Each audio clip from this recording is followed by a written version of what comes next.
everyone. What's up? Hey, Steve. Why can't I hear you? Oh, there we go. Hi, Erin. Yeah, okay. How are you? Yeah, I had to fix it's like, did I mute you? No, you might eventually hear, but no, I was a technical difficulty on my end. I fixed it. Hi. Hi. How are ya? I'm doing amazing. I'm doing awesome. I want to stream tonight.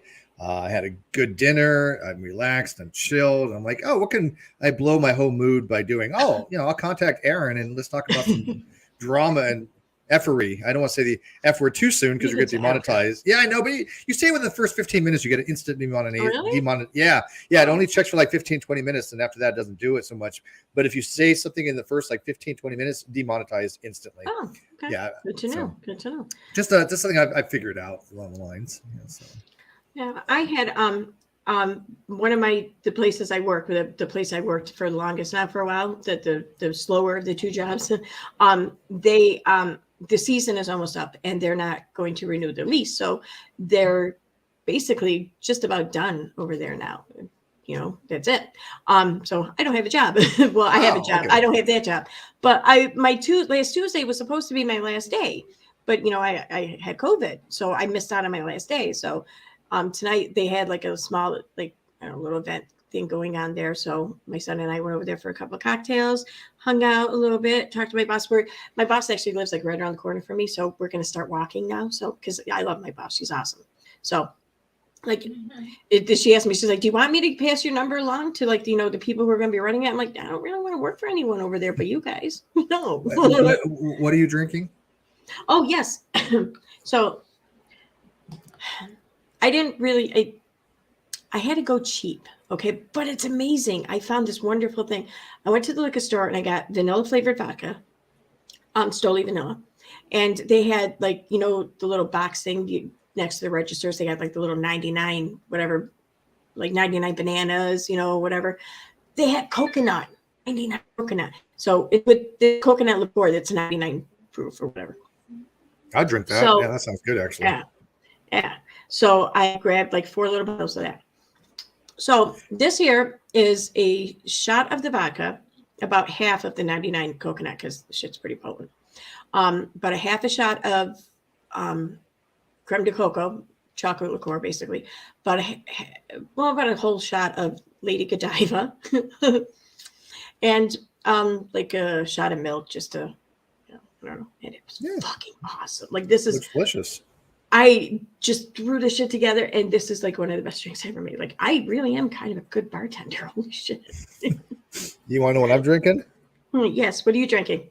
This what I do is I go get this. It's called Mexican cinnamon.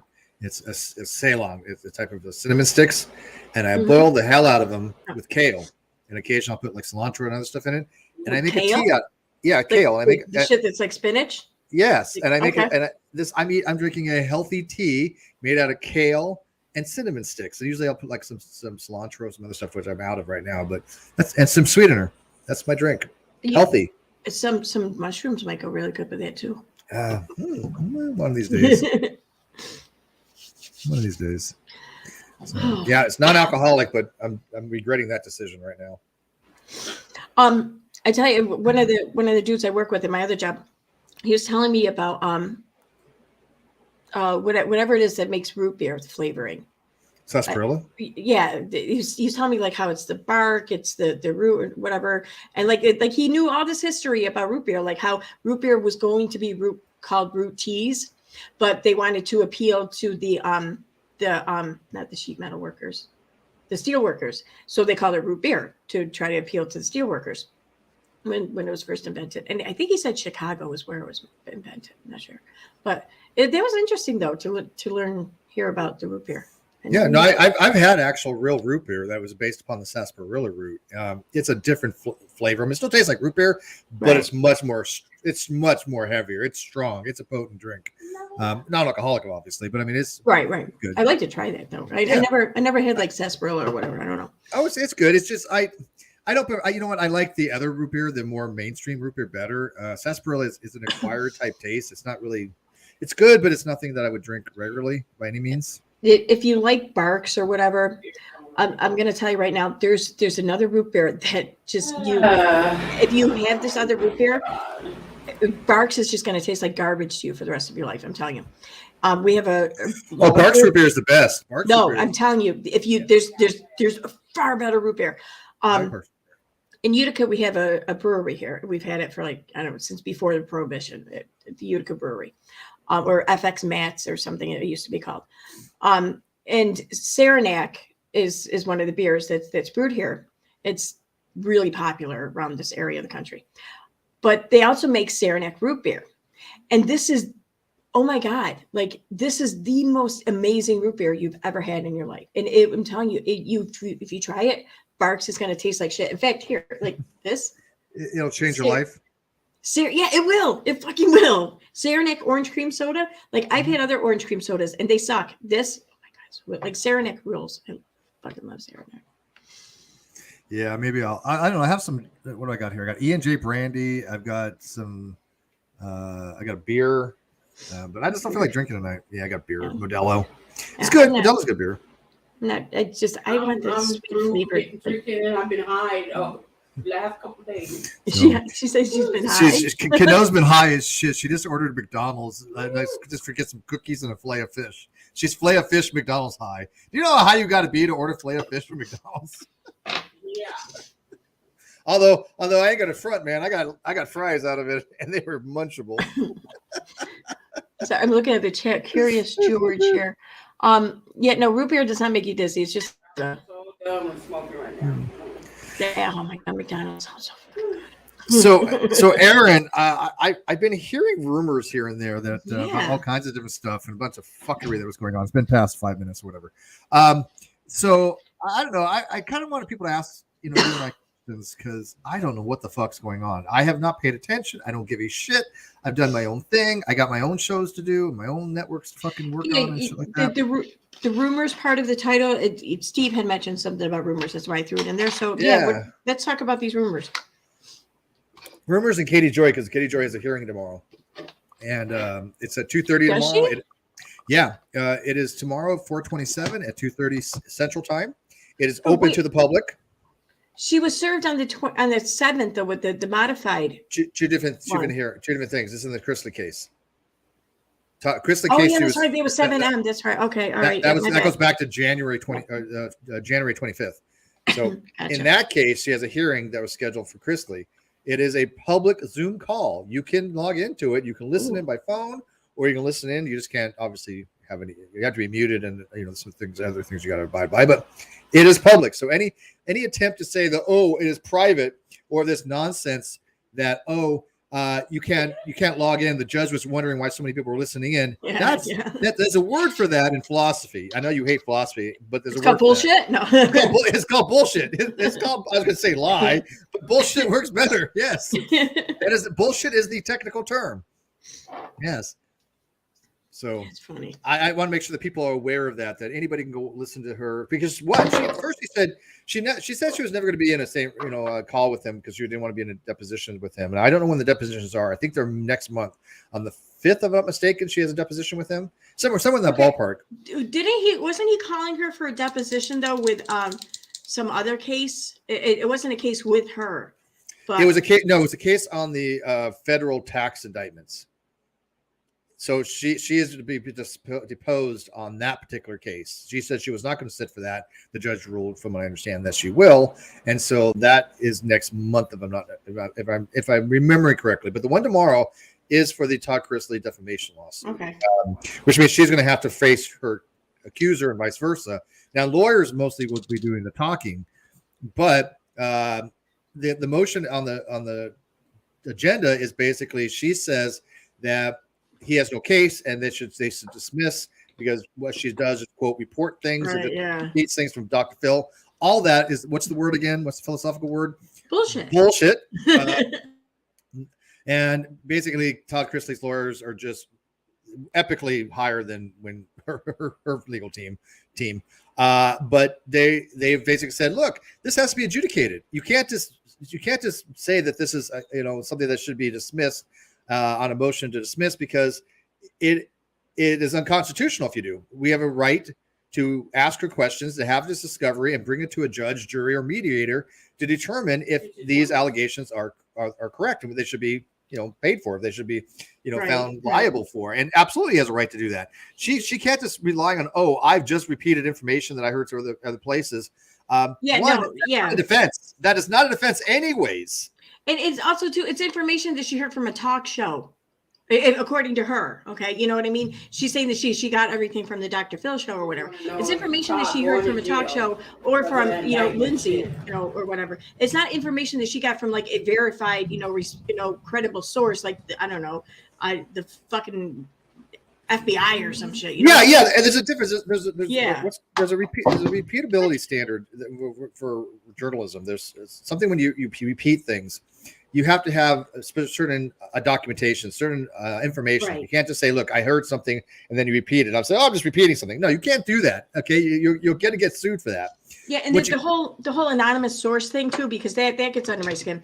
Anonymous source, it just means like they're anonymous to the public. They're not anonymous to the person writing the story. Yeah, but she has to have their information, and she didn't get it, which means that she's screwed because she didn't do due diligence. Again, if I say, "Hey, I've heard this and I just repeat it," you are liable. If you slander somebody by just repeating something that you've heard, you could be held liable to the same person who said it if you report it as fact. That's why these magazines and things out there, they have a legal team that say, we need to vet this. We need to know the story where it came from. We have to know the primary source. We have to know what we're repeating. If you send a letter to the editor and it slanders somebody and you're the editor and you print that letter to the editor, right, your magazine can be held liable. Oh yeah. So where'd it go? So I don't think she has a chance in hell of getting dismissed. Hey, Comic Nut, holy shit, I haven't seen you in like forever. I just talked to him not too long ago. Really? I haven't talked to him in like a year. I've been trying to. He's been busy as shit. Every time I reach out to him, the dude's like, I'm busy with stuff, and I respect that, but I don't want to think that we thought. I don't want to think we did totally forgot about him. He's still on Twitter, right? Yeah. Well, no. Well, I don't know. He has some issues with Twitter back in the day. Right, Twitter and him don't get along. It's okay. No pressure, dude. No pressure. I'm going to put the link though here in the chat. Comic Nut, if you want to come on, because dude, I haven't talked to you in forever. Come on in. Yes, yeah. Come on in, man. Talk to us about rumors because I want people out there to ask us some questions about what the hell's going on, and you'll get straight answers because I don't know what's going on. I don't know half the rumors out there. I don't watch any fucking shit on YouTube besides I watch police videos. I watch cat videos. What do I watch? You see, holy shit! I watch Aaron shit, but I don't mean to. I'm seeing all these people I've been seeing forever. Tiny Dancer. I see. She looks like she's in here. She blocked me ages ago. Because I talked to Jesse or something that she got. And I talk to anybody, right? It's like I have no idea why me talking to somebody is such a big fucking deal. What was I rubbing and tugging, PJ? I don't know. It's it's funny, Aaron, because I've always said I will talk to who I want, when I want, why I want, when I want, and how I want. I don't listen to anybody. I don't give a shit what somebody else thinks. If we started listening to everybody who says, "Hey, I don't like that person," and you talk to people I can't stand. Have I ever told you not to talk to them? Have I ever said I give a shit? No. I question sometimes why, but I'm just more of a curiosity factor. Hello. Hi. Oh, for a second there, I got worried. I'm like, wait. I'm sorry, I didn't know I was on there. No, it's me. Hi. Oh my God, how you been? I'm doing pretty good. How you guys doing? Good. Look what I got around my neck. Can you see it? There's a small fuzzy animal. Yeah, thing's gonna move. It's gonna move. It's gonna freak you out. The dog moved the other day, and Erin lost her shit. She's like, "Oh my God, your couch! What the fuck is that? Oh my God, something's alive back there. It's got a face." This is a Jack Russell Chihuahua mix, and he just sits up there like a bird. Yeah, he loves it up here. So how have you guys been? Good, how you been? What's been up? Where you been? Why you been absent? All right, man, I'm gonna put it out there. Who's gonna put it out there? You're gonna get the exclusive, right? So, a little bit of family problems. No, it's okay. Where me and my wife, we separated. Not divorced. We're just separated. And we're going to marital counseling. So we figured that we would try to get. We've been together so long, we kind of forgot who we were as individuals because our lives. have just revolved around the kids. And I'm going to be honest with you, when you have a marriage, you cannot just focus on your children. No, you People say, oh, my children come first. It actually should be the other way around. Your spouse comes first, and then the both of you take care of your children as a unit. I would say you come first, and then your spouse Yeah. and kids. Because yeah. I mean, when people, it drives me nuts when people say kids, such and such comes first. What do you mean, like across the board? I mean, depending on the situation, maybe one will come before the other or whatever. But overall, so for your own mental health, is your relationship, it's you and your wife. Yep, it's you and your wife. Right. Before your kids came, it was you and your wife. When your kids leave, it's going to be you and your wife. Yeah. So you have to make sure that that relationship is solid. If your relationship with your wife is 100% solid, then every other relationship within the family structure is going to be okay. That's not 100% guaranteed, but it is a good indicator of what the rest of the family life is like. You know what I mean? Or with your husband, or if your husband, or wife. We're whatever. You know, we're all everybody's included in that. Yeah. I had friends. I agree with that. Their parents, I don't know, they were just fucked up or whatever. And my friends, as much as I love them, you know, they grew up with issues. With my parents, I don't know, they were happy and in love. Yeah, so were mine. I'm wonderful. No, I'm kidding. I mean, mine were for the most part as I figured it was as growing up. And then as my parents grew older, they kind of maybe just older people, I guess, kind of distance themselves a little bit more, you know. But yeah. So you and your wife, you're working things out. Yeah, so we split up, going to counseling. And then she is right now in she's in Honduras. I'm still in the States. I'm going to be going back to the States here. I mean, going back to Honduras. Hopefully, I keep saying this every 3 to 6 months. I'm going back. But I have a business here in the States. Mm-hmm. And I came initially to just sign paperwork, make sure everything was doing good, making sure that our site managers, office managers, everybody was doing what they were supposed to be doing. And then ended up just like holding me here forever. And that was one of the problems with me and my wife, where for me, work is like everything. It trumps everything. If you tell me you want to go to the bar, or you tell me, hey, you want to go work? I'm like, let's go work. You know, it's just, if you're single, it's not bad. If you have a family, it's horrible. Yeah. So that's where I was at with that whole situation. And she's like, you know what? We're not taking a front seat as you know we should. Everything else in your life is taking a front seat. So I think it's, we need to, and there was a bunch of other little things as well. It wasn't just that. Right. It never is. Right. Yeah. And plus what I was doing when I was down there was, dangerous, and she was always freaked out if I didn't call her and if I was out late, and the work that I was doing when I was in Honduras wasn't exactly what she's like, you left the military and then you're going right back to the same shit. What the hell? She wasn't. Yeah, really. Yeah. She didn't like that. So yeah, with all that, hopefully I get to go back down, and then she says she'll come back up here to spend time with her mom and bring the kids up.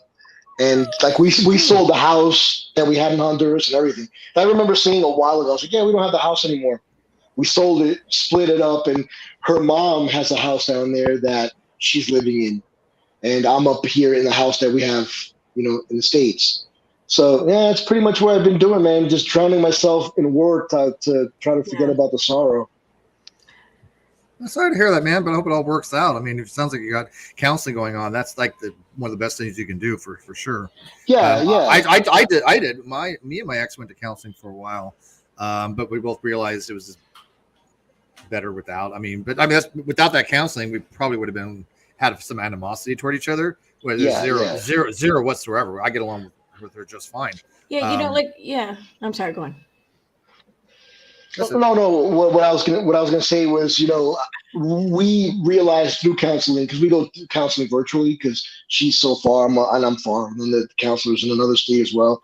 But we've learned that we do love each other. We adore each other. We, will die for each other. We just need to learn how to communicate again, because now we have 2 children in the mix, and the communication is different, and it should evolve as anything. But I was stagnant, you know. So I admit it. I put her on the back burner. But I mean, it sounds like maybe you both kind of did that, and and she's the mother of the kids and everything, So I mean, naturally, everything in her life is kind of going the back burner when it comes to kids, and and you're the father, and so you're out working. Well, she would tell me. You know what I mean? It happens. She would tell me. I mean, like so many people, or so many relationships this happens to, It's great though that you guys are noticing it though, and she was the one that noticed it first, and she was like, hey, this and this and this and this and this is how I feel, and you keep ignoring it. And then I'm like, yeah, we'll figure it out. And bam, I'm off to the office. Yeah, she'll come to me. She's like, hey, I told you I wanted to go to, I don't know, she wanted to take a trip to Thailand, and I put it off for like forever. And she's like, you see, it was supposed to be just me and you. But what did you do? You brought the kids with us. You know what I mean? She was trying to tell me in her own way. But, I'm a hard-headed son of a bitch, so. Yeah, no, I hear it. I'm more like you, I think. Yeah. You could have gone to Thailand with Lloyd Evans. I hear he makes some trips over there. Who's Lloyd Evans? Oh, you haven't heard about Lloyd Evans? Oh man, Lloyd Evans was he still is, I guess. He is a very prevalent atheist YouTuber that goes against like Jehovah's Witness, stuff like that, and he was busted. With spending money, people were there supposedly sending him money for his Jehovah's Witness stuff through like Patreon and things of that nature. He used to go to finance a trip for sex prostitution in Thailand. What? Yeah, no, that's not why we would be going. Yeah, obviously not. But I just like, there would be some interesting marriage counseling. I don't know. Yeah, it would. Hey, just because you never know what you're gonna get down there in Thailand, from what I understand. You just never know. I just want to say thank you, Just Chat, for the super chat, the old crew. Thank you. Sorry. It's like going to Vegas, man. You might win, you might lose. Yeah, exactly. I got to tell you, I've been to Thailand, and the food is amazing. Yeah, so I lived there for a year. Oh my God, you can eat like a king for like $25-$30. You can like, oh my God, it's yeah. When my son was just born, me and my wife lived in Phuket for about a year and a half. I was in Phuket, yeah. I mean, I didn't stay in Phuket very long. I was in what's called what was it in Thailand? It was before Phuket. God dang it! But I've been to Phuket. Aw. John Parker says, just broke up after 22 years, sharing our home, still best friends, still love each other, but not in love. It happens. Good luck either way. Yeah, I mean, like. Thank you, man. Yeah. Sorry to hear that, John. Yeah, I'm sorry. Yeah, definitely sorry to hear that. Yeah, sorry to hear that, and thank you for the good luck. I was going to say something now. I forgot. That's right. I'm sorry. That's right. I had a cocktail or two before the stream, so I was telling Aaron, if her and I ever like got together as a couple, she could never leave me. All right. You're gonna stalk her until she like stays. You're not going anywhere, goddamn! I told you not to leave the house, dude. If that's how he wants to spend his days, man, what the fuck ever, You're gonna pull a what is it, Amanda? What is her name? The Heard lady. Yeah, Amanda Heard. You're gonna shit on her bed. Yeah. That's what I was gonna say. That whole shit is blows my mind. I don't follow any of that stuff. I don't care about entertainment that much. I haven't either, but I am fascinated by this trial. Oh my God. I feel bad for Johnny Depp. I really do. I think he was abused. I think he's the victim. I absolutely 100% on Depp's team. Amber, she's Katie incarnate. Yeah. I don't see it. Yeah. And so I'm on team Depp, but I can't really listen to much of the hearings. I like the little clips on YouTube, the highlights or whatever. I watched it yesterday. What's that? It was funny. I watched it yesterday and it was kind of funny. Oh, okay, yeah. Wait, was it yesterday? Yeah, yesterday's the lawsuit ones. He I don't know. He was just clowning the Amanda Heard's lawyers. He just kept clowning them. Johnny was on the stand still yesterday. Okay, yeah. I did watch where the guy asked a question and then objected to his own question. I couldn't believe that. Yeah, I saw that. That was hilarious. I'm like, look, everybody makes mistakes. Look, I mean, if this was a regular trial, nobody would have given a shit because I'm sure those things do happen. Everybody makes mistakes, could not pay attention or whatever. But here's a guy with millions of people probably watching that asked a witness a question and then objected that he asked his question. That's funny. Wait, how does that So work? KB has an interesting question. Yeah. To you, Steve, any idea who the other lawsuits are TC alluded to being filed against Katie during his podcast? I have a pretty decent guess if you want me to take a stab at it. Sure, yeah. Yeah, from what I gather, and again, take it to heart, right? This isn't anything by absolute. I am thinking that Julie, okay, man? His wife? Yeah, Julie, his wife, Chase, his son, and Savannah might. And then Lindsay may or may not. Lindsay has the best of all cases. I know Lindsay is talking to attorneys, according to her own, information she's put out there. I've never talked to Lindsay, but she has put out there that she has sought legal means by. So, question for you guys, because I've been out of the scene for a minute. Okay. Individual suing her for defamation. Oh yeah. But what type of defamation? Like, what does she say, do? What do you think? All right. So in Todd Chrisley case, she had made the claim that Chase, her half brother, had bought a tape on VHS of a sex tape for $5,000. Yeah, that's VHS. A sex tape. I think it was my VHS of $5,000 of Lindsay having sex with some other person other than her husband, supposedly somebody who worked for the IRS. I mean, in Georgia. So I thought it was one of the other reality. Okay, never mind. I'm sorry. I don't want to interrupt. My bad. Go ahead. I think it was an agent from the IRS that she was accused of. However, there were some major problems with that story. Chase has said he's never had a tape. He's never offered to buy her tape. He never bought a tape. And they also were saying that the reason he bought this tape, which by the way seems cheap for $5,000. These people have money. $5,000 seems awfully cheap for this. But they wanted to have that tape to tell Lindsay, supposedly, this is again Katie's narrative, that they were blackmailing Lindsay that if she didn't lie to the agents as a witness in the Chrisley case for the tax evasion, that they would release the tape. Now, again, here's the problems with that. One, Lindsay came out and said she was never a witness to the case. She was on a list of potential witnesses that, hey, don't contact these people. The two were nowhere near related. It was ridiculous, Nowhere near related. It was a potential list. Wasn't anything more than that.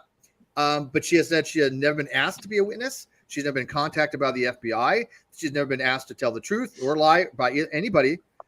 And so the whole narrative that Todd Chrisley and her son were blackmailing Lindsay makes absolutely no sense. Some of it came from the Dr. Phil show, and then Lindsay tried to explain the details. Look, this is not ever happening. They didn't do this. I realized they didn't have anything to do with that. Kitty Joy continued to run with it and not respect the fact she's already been told that the information is false.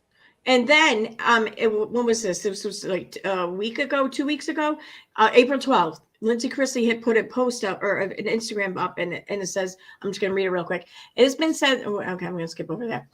Reality TV, media storms, podcasts, family feuds, divorce, legal battles, all things that I have navigated over the last few years. I've kept quiet for the most part and tried to allow the storms to pass. As I have tried to move forward in my life, I'm constantly hit with Google alerts. Living in fear, anxious and tired. Chrisley knows sex tape. Chrisley knows best. This family drama brewing. Chrisley's sister, whatever. Okay. Yeah. People seem to forget we are human too. Things aren't always as they seem and as they are reported. Last week, the tape was being discussed yet again by a YouTuber, Katie Joy, that I have repeatedly asked to stop reporting on it. The facts that surround this, that no one publicly knows, and for anyone to continue to report on something without all the information is reckless and a threat to my mental and emotional health.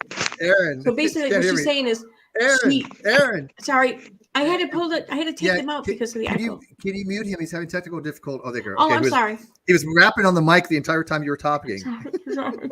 I was trying to get your attention. I was like, hey, hello, see me. Yeah, I heard the echo. Notice I heard me. the echo, so I pulled them out of my ear. Okay, so anyway, so basically what she's saying in that podcast, because I'm sure he's still listening, I think, is that she discovered, or she learned the truth behind this whole sex tape thing. And it was nothing at all that was being reported.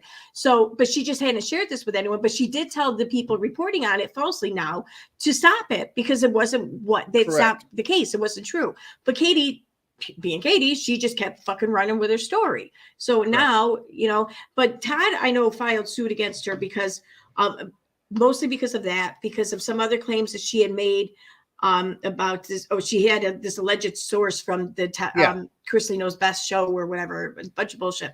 And she had said, as a statement of fact, that Todd Chrisley was 100% gay. So I don't know how. Yeah, but the problem is I don't know how. A lot of states you can't sue for that. It's no longer considered to be a pejorative. Okay. But what he was trying to do is this. And by the way, yeah, the other two, I think are, like I said, one of them is Lindsay. If you already got Julie, Chase, and Savannah, the other one could be Lindsay. Wow. And I don't know who the other name is. If it could be the possibility, it could be somebody like NBC or USA Network. It could be someone on the networks because if they're going to involve YouTube, they're going to need some big heavy hitters. A mutual friend of yours and mine had a very interesting, thought, and someone in my chat had it the other night. That's why now, since someone in my chat had the idea, I'm going to throw it out there. But someone had suggested, what if it's the dude that she accused? Oh, that'd be. I don't know. I mean, I think that would be risky on his part. I mean, I think that would be risky or whatever. Yeah. But I mean, I don't know. I doubt it. So you had mentioned that she has supposedly been talking to somebody who worked for the network. Okay. Now there's some problems with that because according to her, she did not get the person's name. They're anonymous to her, which is a huge problem because, as you pointed out, anonymity reflects to the public, not to the journalist, right? The journalist is to vet these people. The journalist has to know. And so you can't just call up a CNN and say, hey, I want to be made anonymous and, and say this, and this. They have to vet the source. They need to find out if it's true or not. They can't just go by whatever it says. Yeah, they have to verify the source, verify the information. Yeah. Because again, they're not like Katie who just hears something and runs with it, or Bobby the cat. I'm sorry. Did I say that? I'm sorry. I that slipped. I'm so sorry. Some things are just slippery like that. I don't know. Whatever. My mouth. But so. So Todd Chrisley already has Todd Chrisley already has the communications between him and Lindsay. Lindsay turned that all over, and so he's actually knows what she has talked to Katie about, and Katie has said that that her and Lindsay had been talking about the stuff. They never did. She has said she had a source that she cannot produce. He wants to say, look, this woman has not only defamed me, she did so with malice because you need to provide evidence for malice in order to substantiate a claim on defamation for a celebrity, which they both are considered to be public figures. Okay. And so he has to show that there was malicious intent there. If he can show that she did not actually talk to somebody from the network, right? If I was fabricated, boom, he wins. She doesn't even have to I don't know. Just any lack of anything, just lack of proving or substantiating her claims at all. It's just going to look like a negative as far as that goes. I think. Well, that's why they get it for discovery, right? In discovery, he's able to ask for that information, and they say, "Well, we want to wait till this, and this." And they're like, "No, you can't wait for that. You need to tell us who this was." The judge said, "Give us discovery." Your lawyer said, "You'll turn over discovery." Right. But if she doesn't have anything to turn over, then that means she didn't talk to anybody. Exactly. Yeah, I hear it. I just want to say hi, Truth Sleuth. Hi. Thank you again for earlier today. I just want to throw that out. Thank you, Truth Sleuth. I don't know for what, but thank you anyway. Yeah, I kind of slurred there. She's really cool. But let's hypothetically say that she did talk to somebody, which I don't think for a second she did. But let's say that she did. If she didn't get the person's information to do her due diligence, she's liable. So in other words, he wins. Good game. If she did talk to somebody and she got the information and she vetted it, she might have a small possibility of a defense. But we all know that's not going to happen. Right. I can tell you right now, that's zero chance of that happening, I think. She already said she didn't have their name.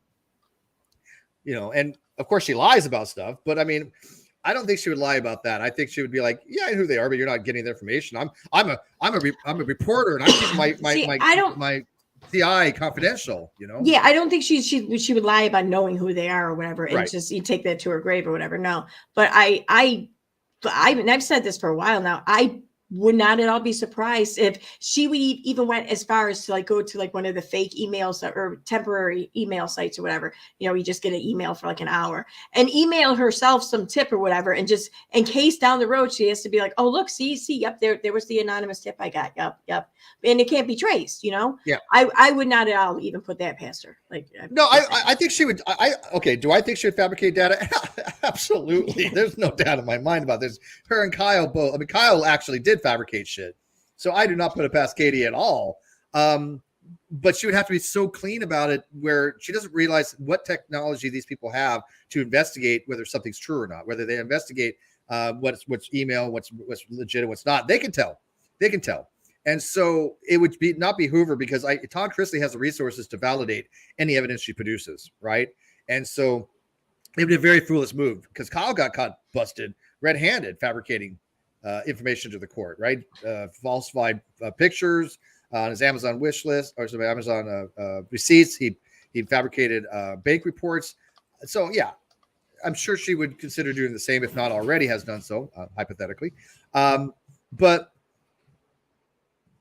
yeah, like I said, he'll be able to vet that, and that would go through a due process. But again, I don't think she talked to anybody. That's why I don't think she's turned over discovery. Her lawyer knows there's nothing to discover. So he eventually has to tell Todd Chrisley's legal team, hey, we've got nothing to turn over on that. And Todd Chrisley can infer from that to the court or whatever, saying, look, she's got nothing to turn over. But she didn't talk to anybody. She lied about this. Send me my million. And I think he will get awarded 6 to 7 digits. All right. Yeah. I'm sorry. I had to text something real quick. She really screwed herself on that. Yeah, no, yeah, I think you're right. What is fucking Reagan? Am I in the right place? I heard you're giving out free rub and tugs. I'll see my own way out. Wait, is that me or her? Wait, which rumor is this? No, PJ I think said something earlier, because when the stream started, I was my lip gloss. You know, you have to shake it up to get it to work, otherwise the color all settles weirdly, you know, and it just won't spread evenly. So when I was sitting here doing this, you know, for a while, and PJ made a few comments. Yeah, I don't know what rumor people have been hearing about me doing rub and tugs, but no. Like I said, I've heard all kinds of different rumors going on. It's like, really? And let me ask you, Aaron, why don't people ask for evidence of everything? You know, I go around and I ask for evidence, and people shit on me. I literally got shut on the other day for Twitter because I asked some people for evidence. So they're like, I'm like, look, I'm not trying to offend anybody. I'm not trying to support anybody. I'm just saying I need more additional information to evaluate here. I think people should ask for evidence. Nobody should be able to be shamed for asking for evidence. I don't care. I asked you for evidence. You asked me for evidence. We provide it to each other. Nothing wrong with that. But the people that don't want to show any evidence are the ones that hate being asked for it. Like Katie and this, you know, anonymous person that worked for the show. Chrisley knows best. She hates being asked for evidence. Why? Because I don't think any exists. You can't produce evidence that's not there. So, and also, by the way, I don't know if you know this, but she, I think, had to on the other case that she has with the 7M case, it was 21 days since the 5th it was filed. Although she got served on the 4th, according to I.M. Rankin, and I think she's right. So if she was served on the complaint on the 4th, she has 21 days to respond, which would have been the 25th. They had an amendment to the complaint 2 days later, but in Minnesota, you have an additional 14 days from the time the amended complaint is served, or the original by the 21 days, whichever one was longer. So in this case, the 21 days is longer from the 5th. So okay. So I didn't realize how that. Okay. Yeah, so whichever one's longer. So if it would have been like the 20th date and they did an amendment, they would have had 14 more days in order to do it and to respond. So I think she had to respond to that by the 25th, and she hasn't listened to counsel yet. There's no certificate of representation yet on that particular case. There's no notice of showing by any lawyer. Have you noticed that? Right. There's no notice of showing. Yeah, she still doesn't have anything listed there. Or At least on the paperwork. I know. I mean, if there was a filing though, would they update the filing though in an already filed document or whatever? If she were to have the representation then later on? It would be. Well, the lawyer has to be. They would have to. The lawyer would have to submit something to the court stating representation, right? Somebody said the actual lawyer saying Chrisley's case is a dud. Who? First of all, the only people that had been saying anything about Chrisley's case was the initial complaint. The initial complaints don't tell you everything. They don't tell you all the evidence. They're just to get your foot in the door to say, hey, look, we have a complaint here. We will do more. We'll talk about this more as it goes. But that's called a burden of production. A burden of production is basically saying, do I have enough evidence to take this to court? And that's all that a complaint is to meet that burden of production. I even said, yeah, it looks pretty lackluster, but me and a whole bunch of other people were saying, hey, he's got more up his sleeve. He does. Yeah. And that bombshell about this person with the supposedly calling her and saying, yeah, I believe Todd Chrisley, and I don't know what other else information she supposedly got from the person, but saying that they believe Todd Chrisley is not evidence of anything. It's just like, so what? That's not opinion. Do you have evidence? I'm back, guys. Hi. Hey. Yes. Wait a minute. Wait. Who do me a favor. I'm sorry. It's me, Comic Nut. Do me a favor, real quick, Steve. The last 5 minutes or 10 minutes. Can you repeat all of that again? Word for word, verbatim. Yeah. Verbatim. I'm just kidding. Yeah, I had an issue. I'm sorry, guys. I'm so sorry. Yeah, right. And no, it's okay. It happens. I don't watch Uncivil, and Uncivil, from what I understand, only reviewed the complaint. I mean, if I want a legal commentary, I just listen to Emily. Emily, from what I've seen, really does know her law inside and out. She does. She absolutely does. I do. I have to say though, just by from what like the history has shown thus far, though, yes, Emily absolutely knows her shit, and I love watching her. It seems that Uncivil Law though has been kind of getting it to a little more accuracy. I don't know. I hate to say it, but it's just I think he's extremely biased and maybe wants to protect Chris. I don't know. It just seems like. I don't watch him. I watch some clips and what people tell me, and I've interacted with him on Twitter. And I actually was nice to the guy. I was like, "Look, I heard you lost your channel. I hope you get it back." Right? I don't want to see the guy lose his channel. I know he reviewed my I know he reviewed my lawsuit, and I told somebody else that I would watch it eventually, and I haven't gotten around to it yet because it just of no interest to me. But they said, "Yeah, you need to watch it." You said I should watch it too, if I'm not mistaken. Yes, you should. Have you watched that one yet? I have not watched it yet. I told somebody else I was supposed to stream. Let me just really make sure I got everyone excited. understands what I'm saying here. Okay, what we're saying here. The stream that Uncivil Law did about Steve McRae's case with his filing there with Katie, the hip pocket service thing or whatever. He did a stream about this Uncivil Law, and I don't think that there was a fucking thing he said that I disagreed with throughout the entire stream, basically. Mm-hmm. So, and Steve has still not watched this yet. Is he not insane for this? Yeah, I got. Yeah, I mean, but again, all these people are just like looking at the complaint. They don't know what evidence I have. Uncivil has never talked to me about it. So when they say, "Well, Steve's case wasn't great," they don't know what evidence I have. But that's the thing is that these guys, they try not to talk to anyone so that way they don't create a bias. No, and I understand that for some cases, but the reality is that I can talk to people and still be unbiased. I'm willing to show evidence. I'm willing to show my evidence to people that. Right. Yeah, but he was coming at it from like he put himself as in the place of like the judge, basically, So he was looking, he was accepting all like shit that the judge would accept to see. You know what I mean? That's why he was coming from. And that's why I think he's really a very good person to listen to because that's what you should expect. But Aaron, as somebody mentioned, he talks to Katie. So, well, then how could he not want to talk to me to see my side? Oh no, he didn't. That's not why he talked to Katie. Whatever, he still talks. No, yeah, he fully explained Katie fucking reached out to him more than he fully explained this on his stream, not just like the other day. Yeah, whatever, no. So I'm asking this. Like she explained, there was nothing like that. And it doesn't matter who knows more about the law. I could guarantee it. He doesn't know more about my case than I do. Now, does he? Who knows more about my case? Who hasn't? Wait. Yeah, wait. But Steve, wait. I want to ask a question. Who knows more about my case than me and my attorneys, especially me, for the evidence that I have? And I'm asking somebody in your audience. I would ask Civil this.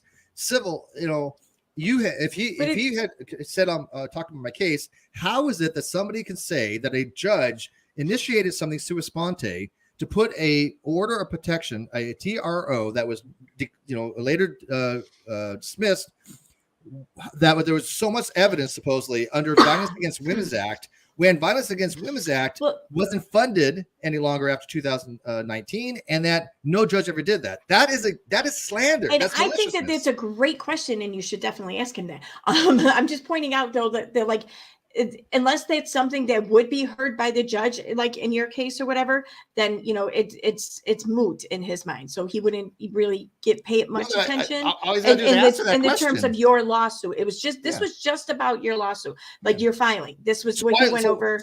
So Aaron, who am I supposed to believe? My lawyers who know all the evidence, who say I have a strong case, or Uncivil who hasn't seen the evidence? There's both lawyers, because this guy's arguing, and I want to think about this logically. He's saying that a lawyer would know more about the case and law than I, of course, but my lawyers have a strong case. Am I supposed to take Uncivil, who hasn't seen the evidence, or my lawyers who have? So Steve, listen, Uncivil will see the evidence when it's filed, and then if there's nothing filed, then you can't harp on him for not.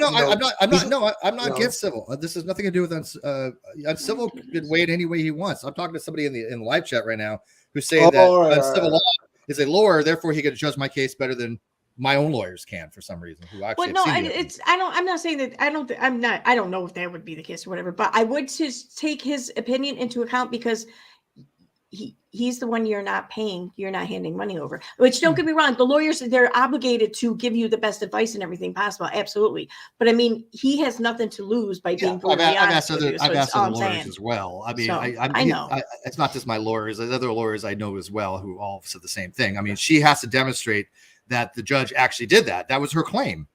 I can ask somebody in the audience, if she's claimed that a judge put something sua sponte under VAWA, and that never happened. There's a word for that in philosophy again. What is it called again? Bullshit. Thank you. It's called bullshit. It's called bullshit. And a bullshit is slander, because I can show there's a pattern of that with and I don't even have to prove malice. I'm not a public figure. I only have to prove that she lied and it was a lie. That's it. Okay. So I have a question now about tomorrow's hearing. Yeah. How would one go about viewing that? Is there a link, a website, or if you go to, I can put the link in the video description, or the link right now. Okay. All right. Yeah. So if you go to this web page here, okay. Are you putting it in the chat or in the private chat? I put it in the chat. So that's public access. Go to that. Look under her last name and first name, and then I'll bring up all the lawsuits involving her. Go into the second one, which is the Chrisley case. The first one is the 7M from Robert Shin. The second one's the Chrisley case. Go into the Chrisley case, look at number 15, a notice of a hearing. And that notice for the hearing was for April 27th at 2:30 p.m. It was originally at 2 o'clock. They moved it to 2 p.m., 30 p.m. Central Daylight Time. And at the very bottom, it gives you a link to join and a meeting code to use. And if you don't know how to use Zoom, there's a phone call you can call in just to listen to audio. You just have to be muted. And you cannot record. Such an idiot. I typed in her last name, and for first name I typed in Aaron. Well, how do they know if I record or not? Well, I mean, obviously they have no way, but I mean, it's just don't record it. There's no reason. They can't play it anywhere. What would be the point? Yeah. I mean, if you put it on YouTube, you could be like sanctioned. I mean, literally, it's against the law. Right. So isn't it public? Isn't it public though? Yeah. Well, the transcripts would be public if you want to order transcripts. All right. So I'm at upcoming hearings. See what it says number 15? No, Dominic. I'm at the case details, register of actions. I might be in the wrong. I don't know. Let me scroll down and see. Okay, maybe. I don't know what time. You know what? Ray can send me a link. Let me see what that is first. She listens to the streams, and it's like she's like my guardian angel. Sometimes I shit you not, or like Santa Claus or something. Like if I'm talking about something, or just something I need or want or whatever, it's like poof, I hear it go off. I'm like, oh, I love you, Regan. Thank you.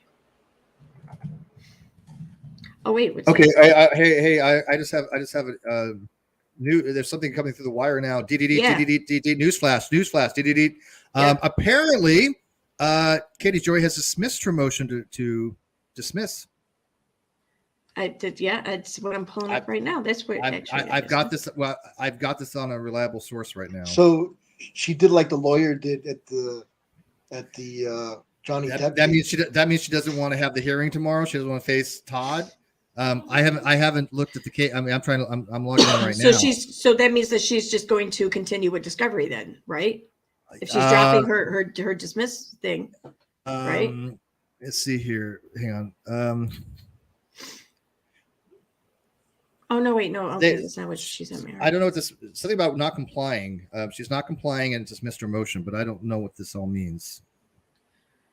My bad. That's not what I got. So hang on. What is this? Notice of remote hearing. Thank you, Raykin. Has any been anything updated? Well, okay, let me put that PDF up to the side. Let me look at the website here. So we have 420 notice of appearance, index 25. That's the most recent filing or activity. It looks like. Let me pull that up though. Yeah, I got nothing else newer than that. Motion hearing is still scheduled for tomorrow. Says at 2 p.m. Yeah, I just got word from somebody that I don't know what this means, that she's dismissed her motion, but why did maybe Fracking can explain it. She's on here. She's the shit, so she. I know, right? I know. Figure it out. But, see, guardian angel.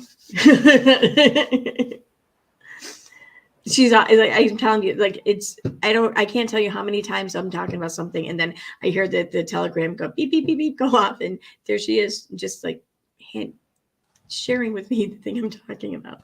I love her. Oh, okay, all right, got something. What is that? Just posted to. I'm looking right here. I see. Yeah. Of course, nothing must load quickly enough. Who posted that? What account? God damn it!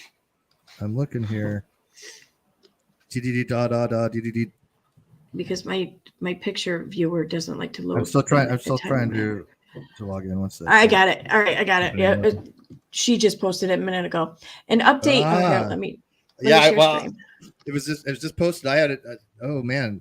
Because somebody, like I said, somebody just told me this before it was even posted. I think. I don't know. Well, Katie just posted it on her fucking Instagram. So okay. What is she saying? Okay, an update on Todd Chrisley's ongoing defamation of Without a Crystal Ball and Katie Paulson. In light of Todd Chrisley's choice over the past year to repeatedly misstate the facts and tell lies about the activities of Catherine Paulson and Without a Crystal Ball, and in light of his ongoing and very public defamation of Miss Paulson and Without a Crystal Ball during the pendency of his lawsuit against them, Miss Paulson and Without a Crystal Ball have decided to withdraw their motion to dismiss of his complaint and instead file counterclaims in the case, which will be served and filed in line with a timeline dictated by the court. Miss Paulson and Without a Crystal Ball. All right. I can't stop. Miss Paulson, Without a Crystal Ball, have reserved their right to refile their motion to dismiss at a later date, if appropriate, and considering any additional information that may be disclosed during Mr. Chrisley's upcoming criminal trial. She's still holding her out for those fucking eggs in that basket there. Oh my God. Without a Crystal Ball will continue to report on the Chrisley's upcoming criminal case, but will have no further comment about their civil lawsuit at this time. So let me read into this, okay? Yeah. She had no hope of getting this thing dismissed tomorrow. Right. No fucking hope, okay? I already said it was not going to be dismissed. She's not willing to comply with the discovery, okay? People told me she's not going to comply with this discovery, okay? So she was telling Todd and their lawyers, I'm not going to give you my source. And her lawyer's saying, yes, we have to do this, from what I understand. Right. Again, take it for what it's worth. But Todd has already said that her lawyer said they're going to comply, but they just like, no, we're not. And so she has now dismissed her motion to dismiss that wasn't going to fly anyways, and decided to sue him for defamation, which he hasn't done. What has he done that's defamatory to her? insulting somebody is not defamation. Saying calling you a bad word is not defamation. Right.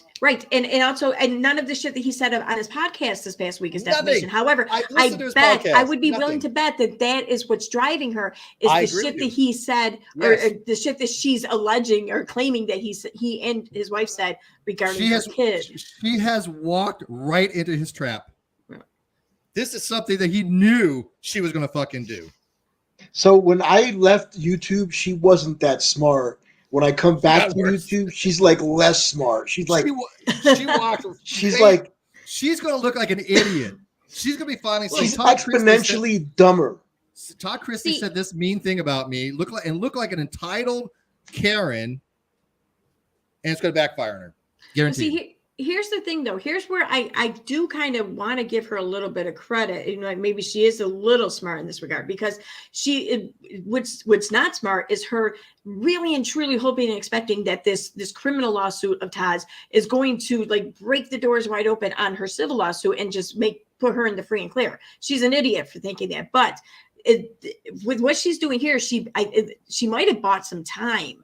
And that's what she was hoping to get, was some time. She wanted shit pushed back until after the criminal trial. So, and it sounds like this is stalling for tax evasion.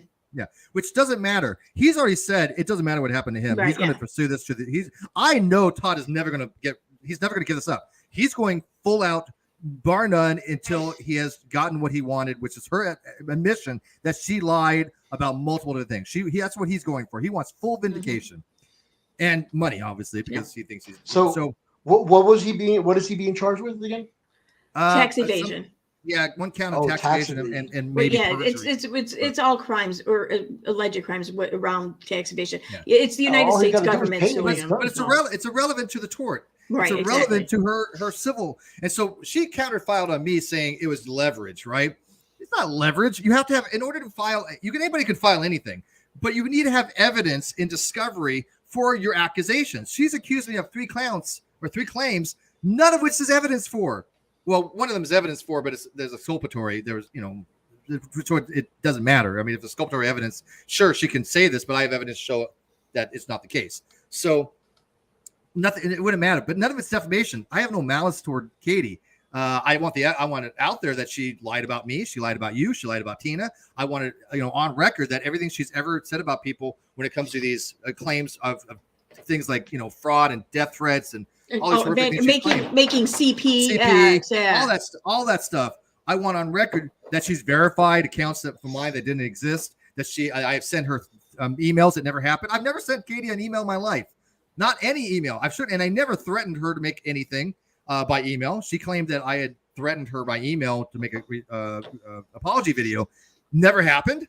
I have exactly what happened on that apology video. He threatened to ruin me through You've seen email. it. You've seen it. You've seen. I have corresponded with Katie, but it wasn't through email.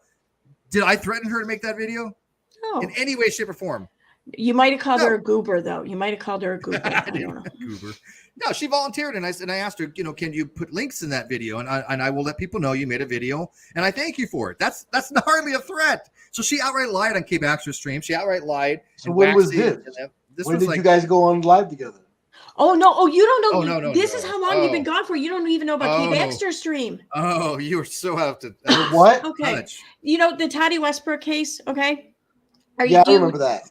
Do you remember Natalie from the UK? I remember a little bit about that. Yeah, not. I don't know the whole detail about that. Okay. Well, the long story short, all those threatening emails with the disgusting images and the disgusting shit that was being said and threats and everything. Natalie was behind it all. Okay. Long story short. It took some time though to kind of come. FBI got involved. Their investigation concluded that there's no other person really it's showing to be but Natalie. Well, she admitted to doing it and saying that she was crazy, right? That's she gave a confession. Yeah, she gave a confession to Irish Badass and to Michael Saltz. Shen's Panty Liner actually has a live stream up regarding that. If that's what I would suggest going there to learn about that. Okay, so, but sure, just before all that really came out, it was alleged that Little Miss Noble and Nat were the two figures behind this, and that they were helped by Steve. Like Steve was like the mastermind behind all this. And then there was Tina, then there was me, then there was Dottie, you know? Yeah. So then Katie Joy ended up on Kay Baxter's stream.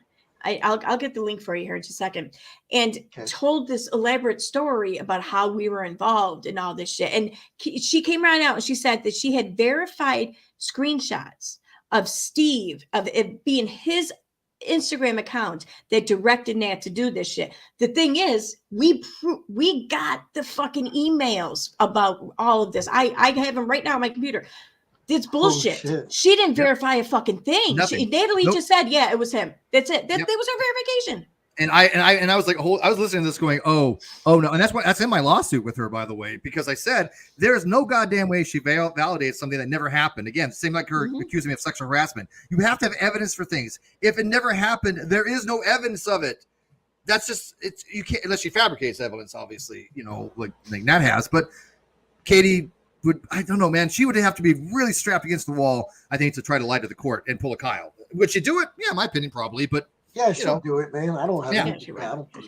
I don't put it past her either. But you know, she has to. I think she would really have to be her back against the wall to do that. But she will lie on her oath. I don't think so. She lied on her affidavit. She absolutely lied on her affidavit with me. She had said in her affidavit against me that when we were in the same room together, when the host left the room, I sexually harassed her. I've never been in a room with her. I've never been in the same state with her. She had lied on affidavit when she said that I personally took pictures of her and her son. That never happened. I took a video off of one of the YouTube channels and I posted and I asked what she meant by medically fragile son, which everybody's been asking now too.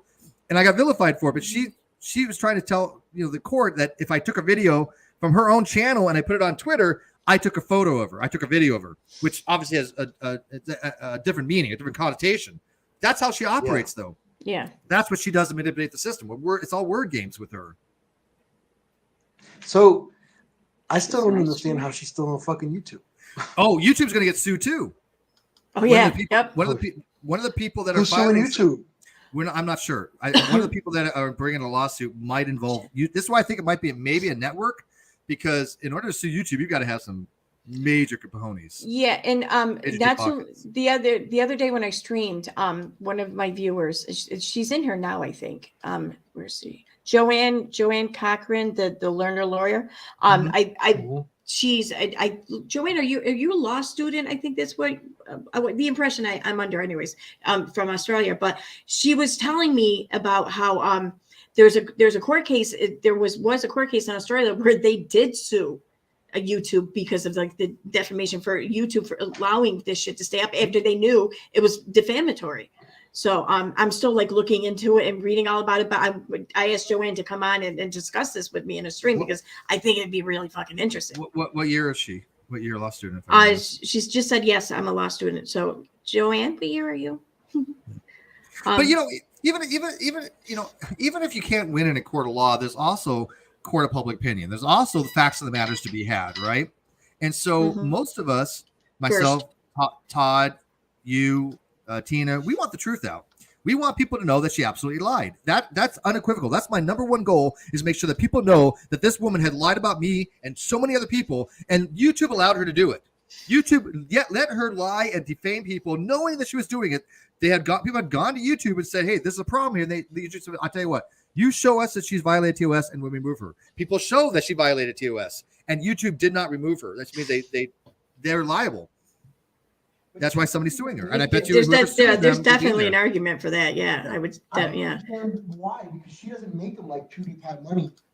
So why would they keep her on, knowing that she's not making them that kind of money? You know? Tina this she's more of a liability.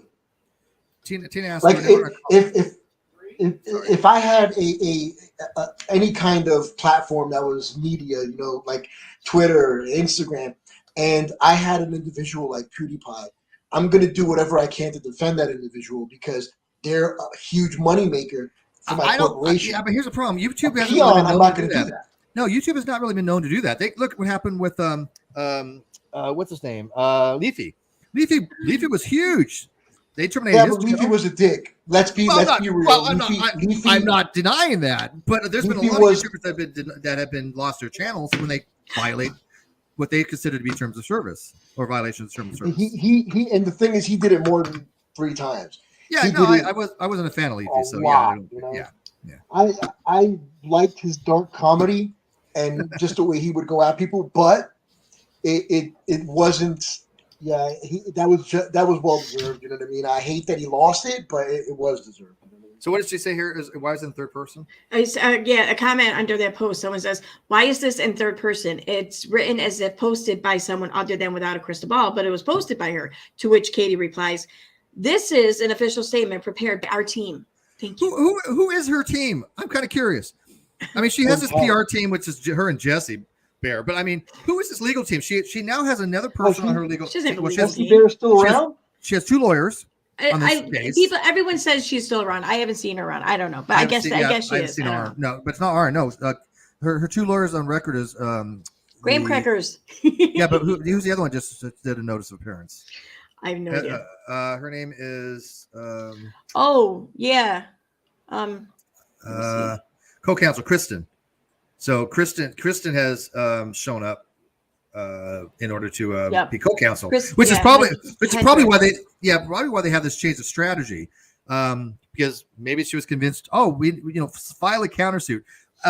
Here's again, I don't need to be a lawyer to say in order to have a countersuit, you need to have actual evidence that something had been done, not just use it as leverage. Because what's going to happen there? Todd's going to laugh at it. He has not committed any defamation. I'm going to put this in the private chat and I'm going to put it in the chat. But this is a link to Kate Baxter's stream where all of this shit went down. Can I make a prediction? Can you make a what? Prediction? Okay. So in her countersuit, how much you want to bet she puts in there that Todd Chrisley abused her child? I'm not trying to be exaggerating. I'm not trying to be funny. That will be in there. She already said that, didn't she? In the fucking Instagram post that she. I don't read her Instagram. I'm guaranteed that she will somehow think that she got slandered because he attacked her child, which never fucking happened. Oh, where is it? Was it this one? No, it was this one. Okay, yeah. I don't want to read it. I don't want to read it because I'm doing a video reading of this, so I don't want to read it. No worries. But no, she says, but hearing Todd and Julie Chrisley attack my son on their podcast was my final straw. Yeah. Playing right into Todd's legal team's hands. This is just silly because that's not defamation, and he's right. He has every right to express his opinion. There are specific legal things, as any lawyer out there, anybody who studies law will tell you that meets the criteria for defamation has to be very specific things. Everything that I heard Todd Chrisley say in a podcast, I would like to have one lawyer tell me what was defamation about any of that. None of them. None of the things I heard, and I listened to the last couple of podcasts. Nothing he said was defamatory. She's going to say her YouTube is not growing. Huh. If you her YouTube has grown though, like it grown a lot, hasn't it? And I don't know if it's grown in like the past few weeks or a month, but like over like the past 6 months, like it fucking really. But here's the thing, Aaron. How does this get her out of complying with the order for discovery? Because apparently she's not going to comply with the order of discovery. See, this is the thing. She can't get out of complying with that. I don't think. Her whole argument all along, it's assuming it's accurate or it's her real argument, is that she just wanted to wait and do all this after his criminal trial. Right. And I think this will buy her side some time. I mean, I don't think it's going to buy them enough time, but she's I don't think so looking in sprints here, not marathon. So basically she's saying that they're going to file a countersuit against Todd. So that will take up time. That will extend the discovery process. That will, you know what I mean? So I don't know. What the fuck do I know? I'm not a fucking legal expert. I mean, I've never even been arrested, dude. I don't think you have to be a legal expert to kind of have some common sense. I mean, yeah. And again, this is what she's known for doing. This is a straight playbook by her. That's a good point, Reagan. Reagan says, What? with so many current lawsuits, how is she going to prove damages that are specific to an individual case? That's a very good point. I can prove damages because I have the numbers. I can show there's a relationship between when she started lying about me and a decrease in my Patreon, a decrease in my subscribers. I have all these numbers. My lawyers have all these numbers. That shows there actually been damages. Now, for defamation per se, obviously you don't have to show damages, but to recoup something, you need to show, there's something more value to be given, right? And Right. so I could show there's a direct correlation by the time when she was saying something to these dips. I've shown. Now you argue that correlation doesn't imply causation, but certainly you can make that argument, right? And so I think Rankin is absolutely right. If she's suing all these people and she's saying that it's defamatory, like what is she suing me for? How did I defame her? And how did I in any way cost her anything? How did I affect her business in any way? How did I affect her livelihood in any way? And wait, did I did or did Todd Chrisley do it? Who's the bigger factor? Yeah. Here? Well, I mean, she's Or been making 7M. this claim. She's been making this claim against us trolls or whatever on the internet forever. I mean, I remember that video where she was slamming papers and shit down on the desk or whatever. That was for me. The whole getting shit in our DMs or whatever. That those papers that were slamming down were TROs from me and other people that didn't fly. Oh, I thought it was like the metadata or something. Well, don't you remember that everybody in that Facebook group was going to be arrested and it was going to be shut down? Neither of which happened. Yeah. Oh yeah. I couldn't believe that. I'm listening to you guys and reading at the same time. How dumb do people have to be to think that a Facebook group that all Tina was doing with the Facebook group was collecting her own stuff? I mean, Katie's stuff. That was it. There's no troll going on. Tina made sure that anything posted had to have veracity, had to be validated. I love the whole you guys can still criticize me in the group. That's fine. Like, oh my God, how wonderful that she gave us permission to do what the fuck we've always been doing or the group's always been doing. I say I wasn't only in the group for like a couple months at that point. But yeah, somebody one of your person, Steve ever suggested Katie Joy has Munchausen? No, I actually that was suggested though, but who was it that suggested that was LEB. LB, yeah, that's right. Okay. Yeah. And I actually said, no, I don't think that she has it. But then somebody argued me there's a different type of out there that I was still complaining. There's, I guess, different types of Munchausen by proxy. But I was the one that actually said that I don't think she has Munchausen by proxy. So, no, that wasn't me. That was Leslie. By the way, yeah, comic now this is just the Todd Chrisley case. And again, not a legal expert by any means, but in my opinion, the best case I think against her, the best people who have a case against her is this group 7M. I heard about them. It's a good case, yeah. I mean, Steve's right up until then. Steve, I thought had the best case. Now Steve's second. So, yeah. And by the way, that isn't actually slander. If you look, none of us are medical professionals. Leslie is not a medical professional. For her to say, "Hey, look, I think that somebody has narcissistic personality disorder," right, yeah. or I think that somebody has Munchausen by proxy, or somebody. These are not slanderous things. Now, what you can't say, they have an infectious disease. An STD is defamation. If I say, "Hey, Aaron, it's syphilis and gonorrhea and chlamydia and AIDS and HIV," and God damn it, you know what? Wear protection, girl. You get around. Somebody's going to clip that out.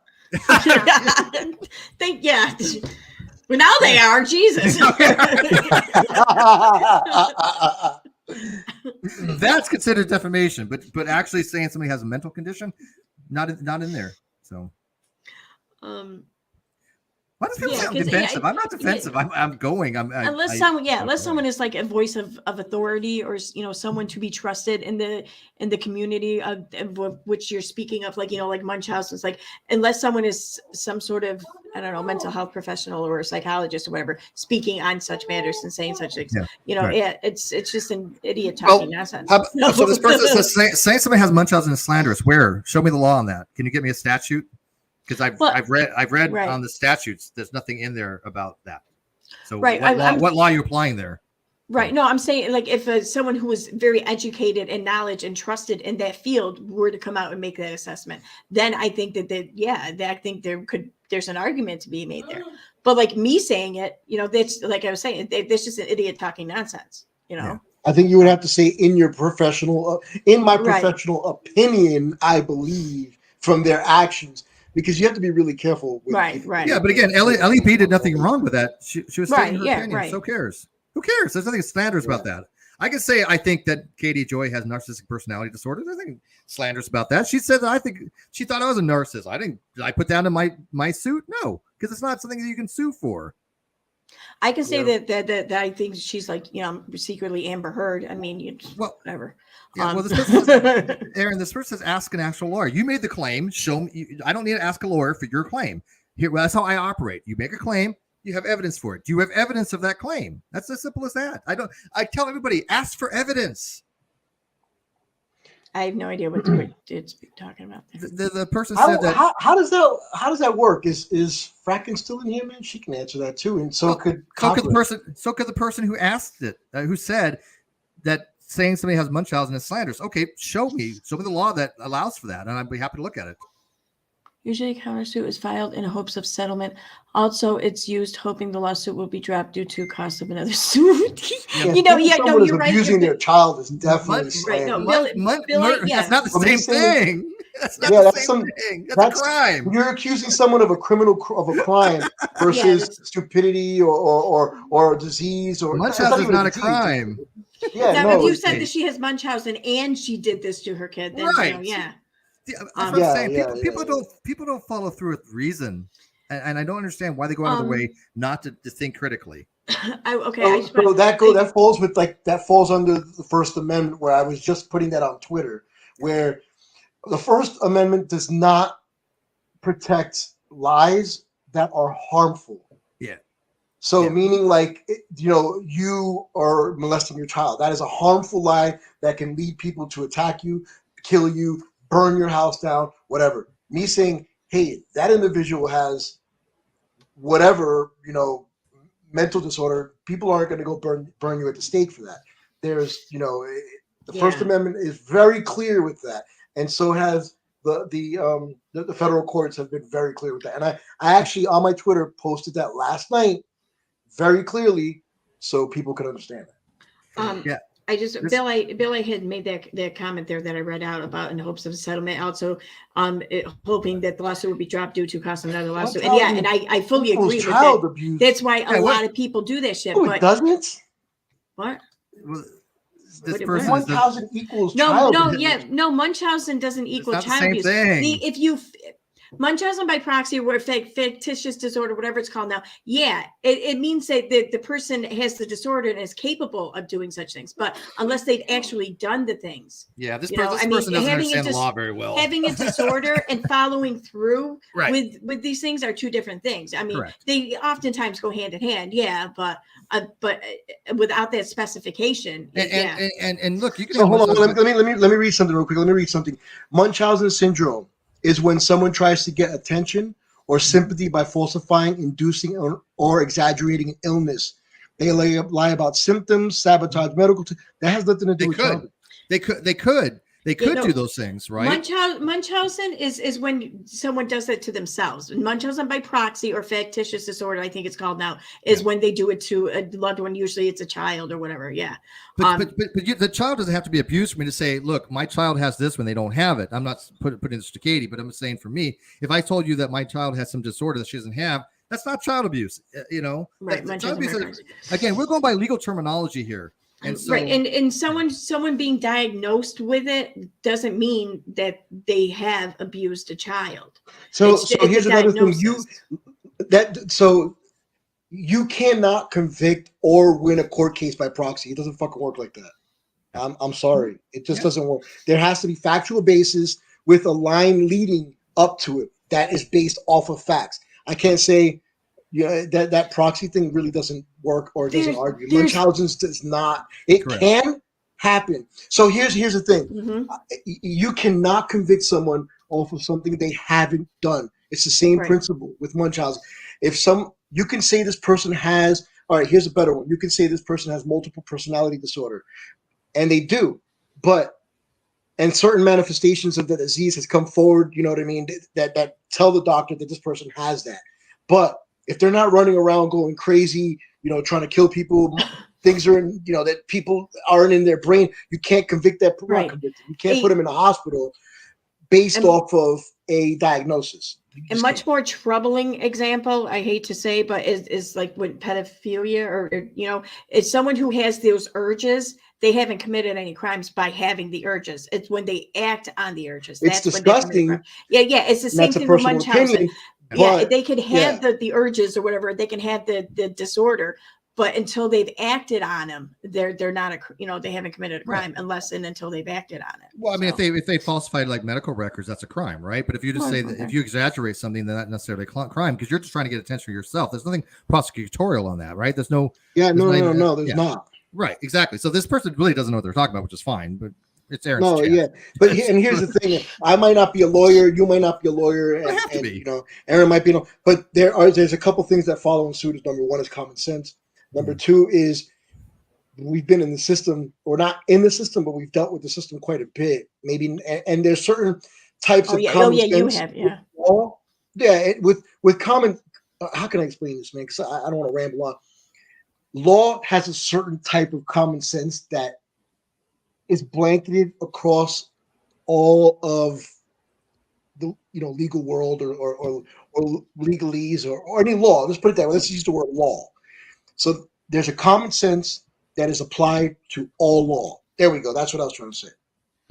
And you cannot veer from that particular common sense because then it's just pretty much conjecture or nonsense. Did I explain that good? Yes. No, I thought you did. I thought you explained it very well.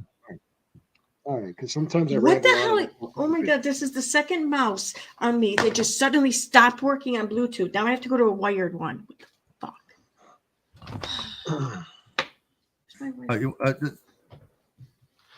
Okay, I hate it when my Bluetooth shit doesn't work. All right, I'm sorry. I'm gonna stop throwing a fit. Stop whining. You need to have a bunch of them in a box just ready because I throw them a lot. Yeah, I kind of do. Like I have keyboards. Like I have so many freaking Bluetooth keyboards. But my favorite one, though, for some reason, something's up with my iMac. It's not like talking on Bluetooth for some reason. Yeah, well, with evidence, I think what Steve is asking for is just a statute or a case law or something that can be posted, and we can go and read it. And you know what? We'll be the first ones. If we're wrong, we'll apologize and say, but I highly doubt that's the case. Yeah, that's what I'm saying. Give us a statute. Give us according to whom. Yeah. There's wait, I'm sorry. Hold on. I know nobody carries around fucking statues in the goddamn back of their pockets. Yeah.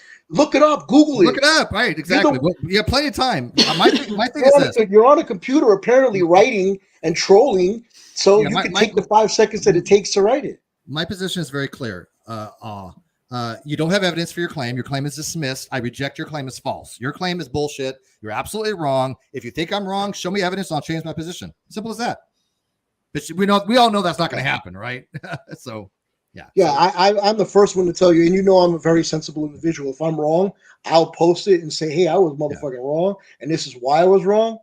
So, this person is an idiot. That's what it is. You don't just Google the statute for and then write whatever it is you're thinking, and then you'll get a bunch of little stuff.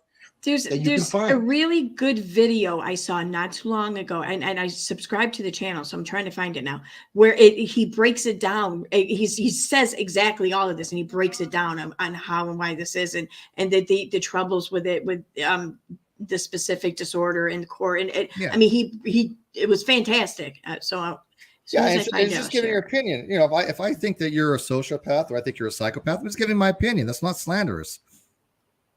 Yeah, it's not.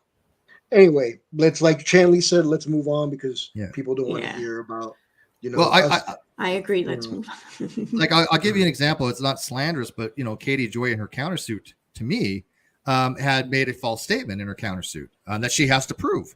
And she made a statement that I personally fabricated screenshots in December 2019, that I fabricated screenshots. Oh, God, screenshots. Yeah, that everybody knows that. Well, most people know the history behind that now. I don't need to get too much into it, but they know that I didn't fabricate anything. They were sent to me. People knew who sent them. So I have all that in evidence. Really quick, let me interject real quick. So, and Steve, this, when you're wrong or I don't agree with something that you say, I'm the first one to tell you, hey, I don't fucking agree with that, because I don't have any, like we say in Spanish, pelo en la lengua, which means we don't have any hair in our tongues. I'll say whatever it is to whoever it is. And everyone said the same thing about that other idiot. What was his name? The guy that went to jail and is running from the law now. What was his name? Steve? what? From the lawsuit from Kyle? the non sequitur, Kyle. Kyle. So everyone in the world was saying you were fucking wrong about this and you were wrong right about that and you weren't going to win here. And in the back of my mind, I said, this guy's going to fucking win this case. Regardless of how he wins it, I don't give a fuck how the process is. At the end, the outcome is what matters. And you won. So I'm going to say the same thing here. You're going to fucking win this one. I don't give a fuck how you get to the end road, but you're going to win it here too. And this person that's on here talking shit, they're going to be eating their words just like everybody they're just else a troll. They're just a troll. I agree. But here's the thing. I know who sent me the screenshots. I have that in evidence. It clearly I didn't fabricate it. That's a suit. She put that in her countersuit. Steve fabricated screenshots. That requires evidence. That didn't happen. So that's what I'm saying. Her countersuits are a joke. She's just throwing whatever shit she can have against the wall to see what sticks. All right. So educate me, guys, some more on these lawsuits, man, because I've been away for so long. And it's been what? I've been away for 2 years and I come back like periodically. And you guys fill me in, and then I'm gone again for like another 6 months, and then I come back. Why do we bother with you? It's really fun to hear. Huh? Yeah, why do we bother you? Just come and go. I know. I'm sorry, guys. You just come here for all of our information, and you just use us. You can leave like everybody else. You say you're gonna stay, and you leave. I thought we had something special. No, that's. Oh, by the way, I didn't mean LEB. LB, not LEB. There's an LEB out there on Twitter, not her. LB. Yeah. Leslie Bass. Yeah. Well, you know, and I finally, you know, fessed up as to why I've been gone and coming back and going. And, you know, I think things will be a little bit different. Then I'm like, shit, I really can't do this because of, you know, my personal bullshit that was going on that I told you guys in the beginning. Yeah. Right. So that's the only reason. But there will be a point when I'm back 1,000% with, I mean, I've got a lot of things in the works that are just sitting there. You know what I mean? Mm-hmm. We've got, like, fuck what Katie says, I have an actual real production team that we put together down in Honduras. It's a lot more affordable down there. And I can't wait to get back down there so I can implement it, put it back, and then give you guys the best content. I want to do some stuff. That sounds awesome. Yeah. Can I do some you know, stuff? Yeah. So we're going to do 3 different channels. One of them is like a documentary style where we only... All right, so the way the documentary will be like, we'll show you a dark side of a situation, like, and then we'll show you the exact opposite, the positive side of the situation. Like the murder rates in Honduras back in, 5 years ago, they were number one, murder capital in the world, but now it's quickly going, down. They're not even in the top 15 anymore, and there's reasons as to that. So that's going to be like one of the episodes. I shouldn't be saying that outside, but that'll be one of them. And then there's another one where we actually got a hold of a guy in El Salvador who is he's a hired killer. He's what he is. And we're going to, when I finally get down there, we're going to interview him. But then we're going to interview the other side, like people who actually help society, people who go around and give food and hospital. So we're trying to do a documentary where we start off negative and then we end positive. We're going to try to do those one a month. It's going to be really hard to do, but this is why I got a good production team put together. And then the second channel is all philanthropy. People are always like, why are you putting it on the internet? You're giving this individual money. Well, there's a reason as to why we're going to do it. So hopefully it'll motivate someone else to go out and give somebody $20, $50 or something. Or, what if you have a really bad day that day? You happen to put on one of these things and it just makes you feel good inside, where you were planning on jumping off a bridge, but now you're seeing somebody smiling that wasn't smiling before, and now it's making you smile. That's the second one. And then the third one is going to be a vlog, a complete vlog. We're going to try to beat the record of vlogging every day, which is going to, again, be stupid hard. The record is like 2,900 and something days, which is what 5 years, 6 years straight. So I don't really think we're going to, but that's the goal. So those are the 3 channels that we've been working on. I went out and I think I told you, Steve, we got a couple red cameras. We've got we rented a studio. I mean, we're going balls to the wall. I just really need to get the motivation to finish what I'm doing here, to get down there and implement this 100%. And then we're also doing, in the first floor of the building that we're renting, we're doing a creators station. So creators that are up and coming in Honduras can come get advice from seasoned YouTubers, and if they need to use a camera, we'll help them use the camera. If they need to use a block because they're doing a review video, we'll have that stuff for them. We'll teach them how to do that. So we're trying to give people another way of making money and creating. The bottom line is creating more than the money, because that's where my initial thing came from was, hey man, I got all this stuff and all these ideas in my brain and I just can't get them out. How do I do it? Well, YouTube is the way to do it. You know what I mean? So that was a fucking long explanation, but that's what we're doing. Yeah, looks like I'm looking forward to it, man. Like I said, I'd like to do some stuff with you. Okay, I'm sorry. I want to. This sounds awesome, though. I honestly, I can't wait to watch. I can't wait to see that. I mean, this sounds And I've been freaking. doing it for 2 The years just seeing now, you doing all everything over. is like so interesting. I mean, it's crazy. I mean, just I remember some of the stories and everything you were saying, and I just the explanation and shit of what you were doing is like, oh my god, it's like an action movie, you know.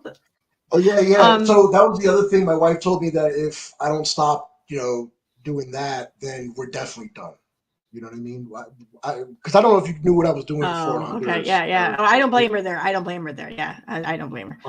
So she was like, "I'm done. I'll walk away because I don't know if you're coming back home or not, or this and this and that." And she's got, she's got a point. I'm like my son says, "Dad, you're too old for this shit." He doesn't say shit, but he says, "Dad, you're too old for this. You need to be a dad and stop playing soldier." So yeah, it's a matter of point. I want to just to the chat here. As far as that $100 bet thing there, I saw it being discussed. I will gladly take that bet.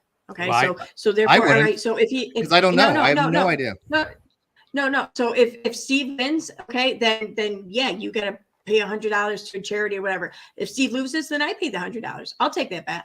And also, as far as everything else about being discussed about Steve's case or whatever, y'all, this is my channel. Okay, I don't want to sit here and talk about Steve's case the whole fucking time. Okay, so how about if you guys have anything, questions or whatever you want to talk to Steve about it, then why not just put it on Twitter like everyone does every single goddamn day? Anyway, I don't know. It's bizarre. It's bizarre too because I don't know what they're. Let's drop weird. it. Let's just drop it. Okay, I get it. We get it. You guys don't think Steve has a case. We got it. Okay. Okay. So time will tell. So what? So anyway, but all I want to know is that I want again to show Katie lied. I don't care if I win or lose. I want somebody to win, whether it be myself, Todd Chrisley, 7M. All I want is somebody to show everybody once and for all in the legal system that Katie is held responsible for her lying. That's it. That's the only thing I give a flying fuck about. Right? So I want to know. This sounds awesome. And yes. And speaking of 7M, I will gladly just give a brief rundown about that in a second. I'm going to make a cocktail. I don't know about it, so I would be really glad to hear about it. And by the way, we were I'm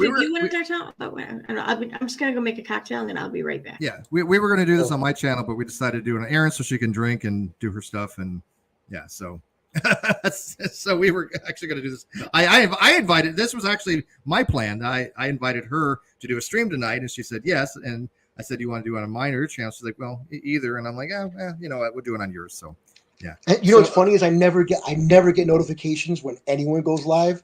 And then I, for somehow, some way, got this notification. And I jumped on and I started watching it. And I said hi. And I wasn't expecting to be on anyone's channel for a while. You know what I mean? This is a blessing in disguise. And I love talking to you. My YouTube friends. I don't know why people are like I was talking about my case. Yeah, that was the whole point of having go live tonight. That's why they brought me on. I was like, wait a minute, bring Steve on. And by the way, again, I was going to stream my own channel and talked about this, but I'm not allowed to talk about my case, even though that was the whole point of the show tonight. That seems odd. That's what we decided we're going to do. We're talking about the rumors. We're talking about my lawsuit. So I don't know what the hell they're talking about. But again, all I really give a shit about is that people Anyway, realize that she's a liar. That's it, right? So yeah, yeah. just digress from that whole situation, and we, how long have we been on? An hour and some change.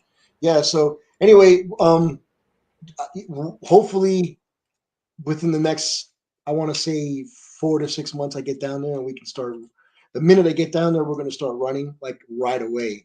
We're going to start vlogging. We're going to start doing this. We're going to start doing all the other fun stuff, and hopefully we'll get some content out. Because my channel has been. Are you doing an actual podcast, like literally an actual podcast? A vlog. So it's a video vlog of my life every day, not a pod. So no, I know a vlog. Yeah. Yeah. So we're gonna do that, and then we're doing the like I said, the philanthropy channel, and we're doing the documentary style. You know what I mean? So it's gonna be kind of like Vice, but you know how Vice, everything from the whole 30 minutes, whole 45 minutes is gloomy. I mean, there's nothing happy about Vice whatsoever. We want to take their idea a little bit and grow, make it grow a little, because it's just like everyone, all you do is hear negativity all the time. Mm-hmm. How about you show me something positive for the negative stuff that's going on? Okay, fine. You've explained to me the negativeness or the negativity in the world. Now explain to me how are we going about fixing it? How are we going to fix it? You know, show me the humanity. Don't always just show me, you know, the bullshit that's going on. Yeah, so no, you need a mixture. You need a mixture, right? I mean, that's what I think that most content creators at least try to do, right? Because the commentators out there, a lot of them, I don't care if they commentate on stuff. I mean, I listen or I don't listen, right? There's certain commentators I'll listen to. I'll listen to Ali. I'll listen to Renelle. But I only listen to commentators that don't fabricate shit. Right. And so there are a lot of creators out there that will make shit up. And that's to me drama. That to me is promoting misinformation. And good. And you've seen it firsthand. You've been ingratiated in the commentary community. You know, not all of them are on the up and up. They're just not reporting or commentating. So not just giving opinions. They're stating things that's factual and they're changing the information, just like Katie does. Katie takes something and runs with it, and just it's like the telephone game. It keeps on changing every iteration, you know. And that's why I kind of like, that was one of the many other reasons as to why I stepped away from doing the commentary thing, because commentary tends to be just like negative, man. Just always negative. And that's not what my life is about. That's not who I am. You know what I mean? Well, just a positive commentary. Yeah, it's really hard, man. Nobody watches positive content. Well, yeah, but do you do it for the views? Look, I did a video today on something philosophical. I knew I was only going to get a few hundred views at most. It's not that watched, but I didn't do it for that. I did it because I enjoy it. You have to do what you enjoy. If people want to watch. If they don't, they're not going to watch. I don't care. Everything I put out, I want to do because I like doing it, and hopefully people will follow along. I don't want to cater to anybody else. You should be the same way. Do what you like doing, and if people want to follow you on that journey, then let them. If they don't cater your content to what other people want, because I guarantee you, dude, you're never going to be able to please everybody. It won't ever happen. You're going to be just going a million directions. So and that's why negative. That's why we came up with the definitive what we want to do, what those 3 channels are going to be, and what, you know what I mean. They're not going to deviate. Those 3 channels are what they are, and that is it. With the philanthropy channel, there'll be a plethora, a bunch of different ways of going about giving money, whether it be a contest, whether it be just buying somebody's product off the street, all of it, so they can go home to their families, whether it be finishing a house and giving it to someone, whatever. That's what that whole, it is going to be very creative ways of helping people with an entertainment aspect of it as well. You follow? Yeah, no, I think it'll be entertaining. Like I said, I look forward to it. And I'm fine with you doing positive content. I listen to most of your negative content because I find it to be entertaining because I like your takes. But again, and you don't make shit up, and I appreciate that. But there's nothing wrong with having some positive stuff. Yeah, you know, and maybe Erin should do a positive entitlement translator where she's actually like, well, let's see. I mean, how that work? Because she actually does this translate in entitlement. Maybe she was doing very positively somehow. What would it be like? You know, the most positive charitable interpretation. The only person that the only person that the entitlement serves positively is the person who's entitled. Right? Yeah, I think that's deep. Yeah. That's my philosophy. I'm kidding. Yeah, by the way, yeah, somebody's like, oh, Steve's giving it successful YouTube advice. Yeah, don't take my advice. Don't take my advice. Whatever. I don't give a shit. Yeah, but what you said is true. I know it's true. It's regardless of the size of your channel. It's like, come on. That's good advice. Who go on YouTube, it is. People who like when I first started, it was all about the creativity. And I wanted to share my passion of collecting comic books and vintage toys and going out to hunt for these things and just how to create. That's what I wanted to share with the world. I didn't really give a fuck. I gave 2 Fs if only 4 people were watching me. Those were the 4 people that were in my tribe that I wanted to cater to, Yeah. Hey, I got a question. So, Aaron, why is it people, they always point out that I'm the victim of Katie Joy, which is fine. I am a victim of Katie Joy, but you are too, and so is Tina. They seem to neglect that. They don't. This is your channel, and yet they're not recognizing that you are a victim of Katie. She lied about you. Nobody thinks I'm a victim of Katie about you. because nobody thinks I'm actually a victim of Katie because I read the R report, or whatever. So in other words, you can't. So I deserve. I deserve everything I get. Yeah. Apparently, some people in your audience think that. Yeah, I think that people in your audience think that. I guess you are not a victim of Katie. See, but here's the thing, though. No, in all seriousness, and I've said this before, I don't consider myself a victim. I don't. I do. I mean, you are. I'll be honest with you. I mean, people may do me wrong. Yeah, that happens often, but I ain't nobody's fucking victim. But that's not what it means. Victim means that something has been perpetrated against you. She lied about you. Right. Yeah, she did. Yeah. Yeah. And you could have sued her, but you didn't. But you probably had a case. Yeah, I mean, I think all 3 of us did after K-Bax or stream. Yeah. The shit she was saying, and honestly, I no, I'm not gonna put it out there. No, do it. No. And somebody said everybody's a victim, Katie. No, look, she actually accused people of crimes. I mean, look what she did to Tina. Tina did absolutely nothing wrong to that woman, and she was so intimidated by Tina, so scared of Tina, that she went after her full throttle. Why? What did Tina ever do to Katie, where Katie made this whole narrative that Tina had been stalking her forever only because she was so upset over what she said over Sophie, right? Yes. No. She was I guess the whole Tina thing with it wasn't Sophie. It was Chelsea from one of the 2 moms or something. Chelsea, not Sophie. Yeah. Chelsea. Yeah. So upset that So that was the narrative that Tina all of a sudden snapped because she was so upset that Katie Joy mocked Chelsea. Okay. Okay, so 2 Adams are walking down the street and they run into each other. One says to the other, "Are you all right?" "No, I lost an electron." "Are you sure?" "Yeah, I'm positive." Thank you, my beavers. Love, Dan. Yeah, it's a funny joke. Okay. I'm just, I don't know. Sorry, I was typing. I wasn't even listening. I'm so sorry. Yeah. By the way, look at it. A joke. Look, I heard it. I get it. You lose an electron, you become positive. Reduction equations. Yes. Oh, I get it. Leo goes Gur. Yes. Leo, loss of electrons, oxidation. Gur, gain electron reduction. Yes, I'm familiar with the equations. Hey, Aaron. I bet none of these people would ever want to actually come on and show evidence for any of their claims because you've offered many times. If they think that I'm not innocent of something, show me evidence. I'm happy to look. If they think Aaron did something, show us evidence. What has Aaron done? The invitation is always out there. In fact, I was just mentioning this over this past week. I don't care. I'll debate anyone over anything, really. I don't even care. It's just, I'd like to argue. It's fun. Is it really a debate, it's been like one of my favorite pastimes. So, but whatever. I mean, if anyone wants to debate, my thing is, I'm not going to debate a whole fucking live stream chat. And one-on-one, because there's just one of me.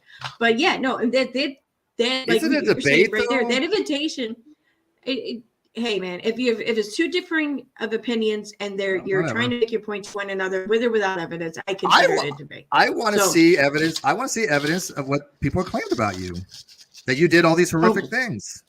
Oh my God, I would love to see them too. But see, here's the thing though.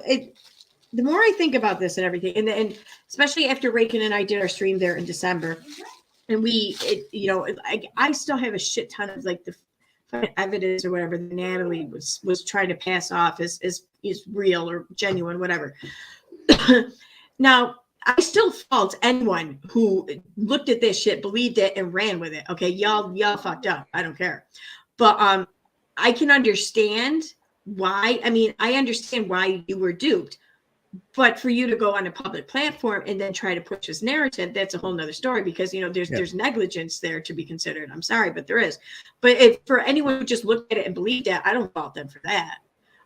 Because there's a lot of fucked up shit there. I mean, yeah, but don't you think I've only looked at 5% of it. It's crazy. Yeah, no, I agree with that. But there's people that are active participants in this fuckery, right? Yeah. People are actively going around. There's people in your live chat. We know they're full of shit, right? Everybody knows this, and we can demonstrate it. But they do it anyways for whatever reason. They think it's funny, or they think it's you know they basically are little Katie Joyce. They seem to get off harming other people. This is very, very sadistical that they like doing. Now, it doesn't bother me, but personally, I get offended when you again go after people like Tina. You go after people like Aaron and say they've did things that I guarantee that never happened. That's why I'm in the background going, okay, show me evidence that they did any of this stuff. Nobody ever has. Not one person has shown me that Tina did anything wrong. Not one person has shown me that Aaron did anything wrong. I'm not good.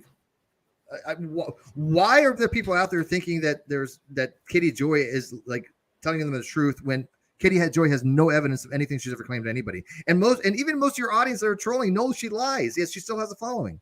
I don't understand that. And you know, A lot of them are hate followers. Yeah, no, they are.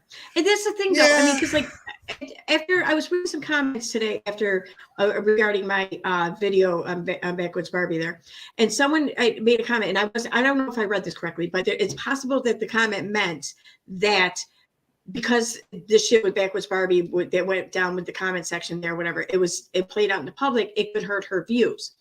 And I think that's how it was intended anyways. But here's the thing. Nobody wants to watch sane. Sane is boring. People come to watch the crazy, okay? And I mean crazy in the best of terms. I don't mean like, you know, it's clinically crazy. But like, that's what people want to watch. So if you're discussing the crazy in public and you're showing the crazy, or you're making a big deal of the crazy, people are going to come and watch the fucking crazy. So, I mean. That's what I was just saying to him earlier about the negativity. Yeah. Yeah, well, it's the same thing with that too. Yeah, I agree. Just saying says we all know she lies, but she's not the only one. Whether other people lie too, then okay. But Aaron's not one of those people that are lying. Sure. I haven't lied. Aaron has lied. Tina has lied. What has any of us lied about? Nothing. So I don't think he's talking about you guys directly. No. I don't think so. I'm not saying there's not other.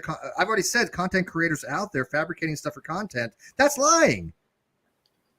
That's right. Not a content creator. That's somebody who's just slandering people. I'm not sure how just saying meant that or whatever, but here's what I get a lot anyways, is that there's a lot of people on YouTube. There's a lot of toxic people. There's a lot of problematic people. Why focus on Katie? Why this and that? Why that? Whatever.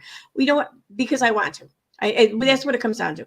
And you know, and I do enjoy calling out the shit behavior. And let's face it, Katie gives a lot of fucking content when it comes to shit behavior, both in just her being her and the fact that she just puts so much content out there. There's so much of it. So yeah, that's why it's oftentimes her, but it's not in any means, in any way, shape, or form, solely just for her, about her. There's a lot of other YouTubers, and if and when they cross my path and I learn about them, then I will very likely do the same, you know, but I can't, you know, just because I do it for one doesn't mean that I now must go scour all of YouTube for all the hypocrisy, you know. It's yeah, well, and wait, one sec. Okay. Now I forgot what I was going to say. Just saying, you don't have to lead, huh? I know you didn't say Aaron lied. I know. Don't please. Oh no. I don't. I'm not saying she's talking about you in specific, but I'm just saying other people are saying that you guys have lied, that I've lied, that other people lie. Okay, we know Katie has lied, but see, the reason it affects us because it affects us personally, right? I mean, it affected me personally that she lied about me on all those different things. She lied about Aaron, so yeah, we're going to take it a little bit more personally than anybody else that she's just been nasty to on Twitter. She actually went on her way to try to defame us and slander our reputations. There's a big difference there. So yes, that's why I think that we should address Digital Zero. This has been played out time and time again. Please don't respond, Steve. Let me take care of this. I'm going to just let that comment go for now and just whatever. But I mean, if you want to carry on and talk about this shit, then as much as I hate to do it, I will personally mute you for the night. Okay. So no, I don't like to do that. I don't like to fucking just kick people out or mute people, whatever. I don't like to do that. But I'm not going to sit here and go down the whole ward and fucking rabbit hole. I'm not. So it's because again, it's offensive to rape victims, and I think it's very disgusting. The people use rape as a weapon, right? I mean, if you're a victim of rape, you should be outraged by some of these people saying certain things. And like I said in my video, I'm not being facetious. It's disgusting. It's morally egregious. Like I said in my video the other day too, for all these motherfuckers who want to come at me about this or throw this in my face, you know, it all started like right around like May, June 2021. From now on, anytime someone wants to come at me on Twitter over this shit, I'm going to look at your Twitter history. And if I don't see you calling me out on any of this shit before May 2021, then yeah, you're exploiting the situation and I'm going to call you on it. So. Yeah, I hate exploitation of victims. It just, you know, again, people know how to push my buttons. And when I see people that I care about being harmed, when I see victims being victimized, yeah, I take a stance against that. If people want to think that makes me an asshole, okay, I don't care. I don't think victims should be re-victimized. Yeah, Steve, as much as I love you and as much as I love talking about how Katie Joy's going to go down and everything, and you possibly even being the one to do it. Did I get a chance yet to explain to now about 7M or anything? I don't think you did. I've still been waiting patiently to hear about 7M. Okay, so I'm going to try and make this as quick as possible. So suddenly one day, someone showed something to Katie about it's a video of a set of parents and an older sister crying or whatever, that the other sister, the other daughter, was involved in a cult and was blowing up their whole family. Now, the two sisters had a very popular TikTok channel or some shit, or Instagram or whatever, like millions of followers. They're dancers, okay? So Katie ran with this, and all of a sudden she's like, oh, it's a cult. It's a cult. I said it's a cult. Now, the group in which she's talking about is like this production company, this management company or whatever in LA called 7M. Now, the guy who owns 7M or runs 7M, Robert Shin, I guess also like has a church, I'm not even going to try. Something SH church. So the church now, because Katie saw the dude who owns 7M also has a church, and one of the dancers in 7M isn't talking to their family. It's a cult. It's a fucking cult. So she ran with it. But long story short, what she did is she learned about the story, and then she took this private figure, this Robert Shin, who has been a private figure, basically like plucked him from like obscurity, put him out on like this public platform, and just like painted him in this horrible light. He's a sexual harasser, he's a sexual abuser, he's a grifter, he's a crook, you name it, all kinds of shit. Trafficking, he's a human trafficker. That was a big one. You name it, though. She painted him in that light, and she just like pretty much put him in front of like the public stage, saying, "Oh, look, yep, this is everything. He's all these things." Yeah. And that's exactly. So destroyed his life, pretty much. Yes, the thing is, it affected his business contracts. Yeah. These dancers, there's like 11 of them in this organization or whatever, this group. There's 11 dancers, and they've been in Ellen. They've been on tour with like Gwen Stefani, but Janet Jackson, Beyonce. You know, like they're professional fucking dancers. And I guess a few people in the dance community kind of came out speaking on this on Katie's side or whatever. The business isn't cutthroat as fuck or anything, though, right? I mean, it's too loose. It was too wild. It was too coincidental, I think, in my opinion. So now she just wouldn't go. You know how she is when she gets her sights set on something. This was weeks, like 3 weeks to a month of her going nonstop every day. She came across an old lawsuit that Robert Shin was involved in from like 2009 or some shit, I think it was, where a member of a church he was in then sued him. But since then, a lot of fucked up shit came out about the person who sued him, and she lost the case, mind you. Okay, the court did not believe her. So she's been running off of that. This has like been the whole basis for how she knows Robert Shin is a cult leader. And he's all these horrible things, like comparing him to fucking the Jones guy and shit, you know.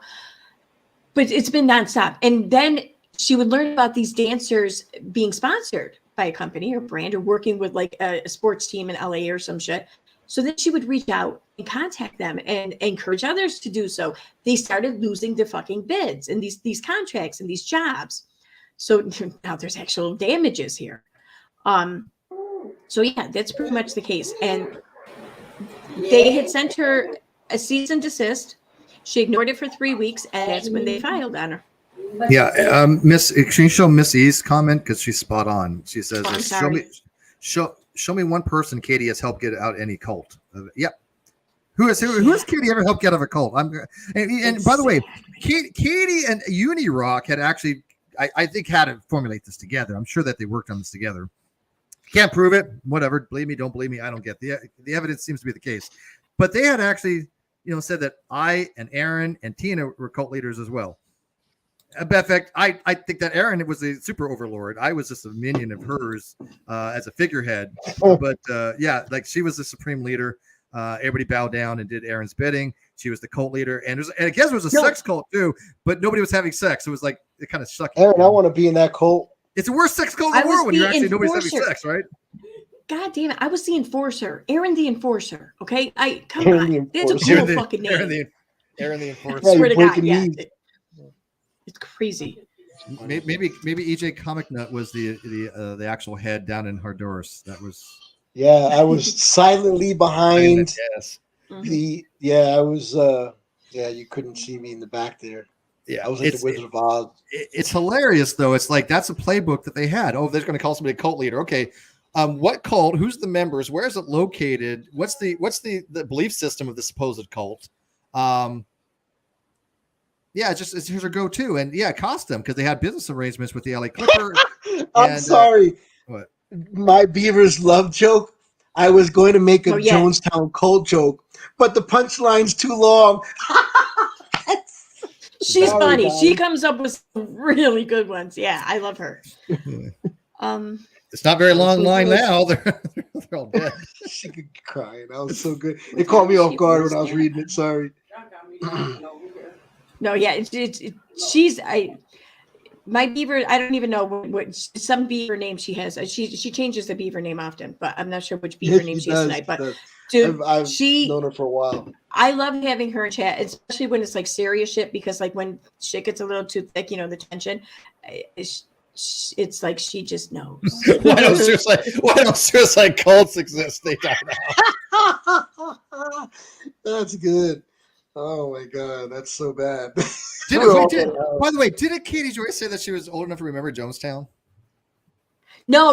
What she said was she had a baby book, okay, and that how my oldest son, his baby book when he was born, like the whole OJ's innocent thing was like the thing, okay. So I put that in his baby books. You put in current news and events, so I get this. I'm not faulting her mother here, but she was born like the week Jonestown happened.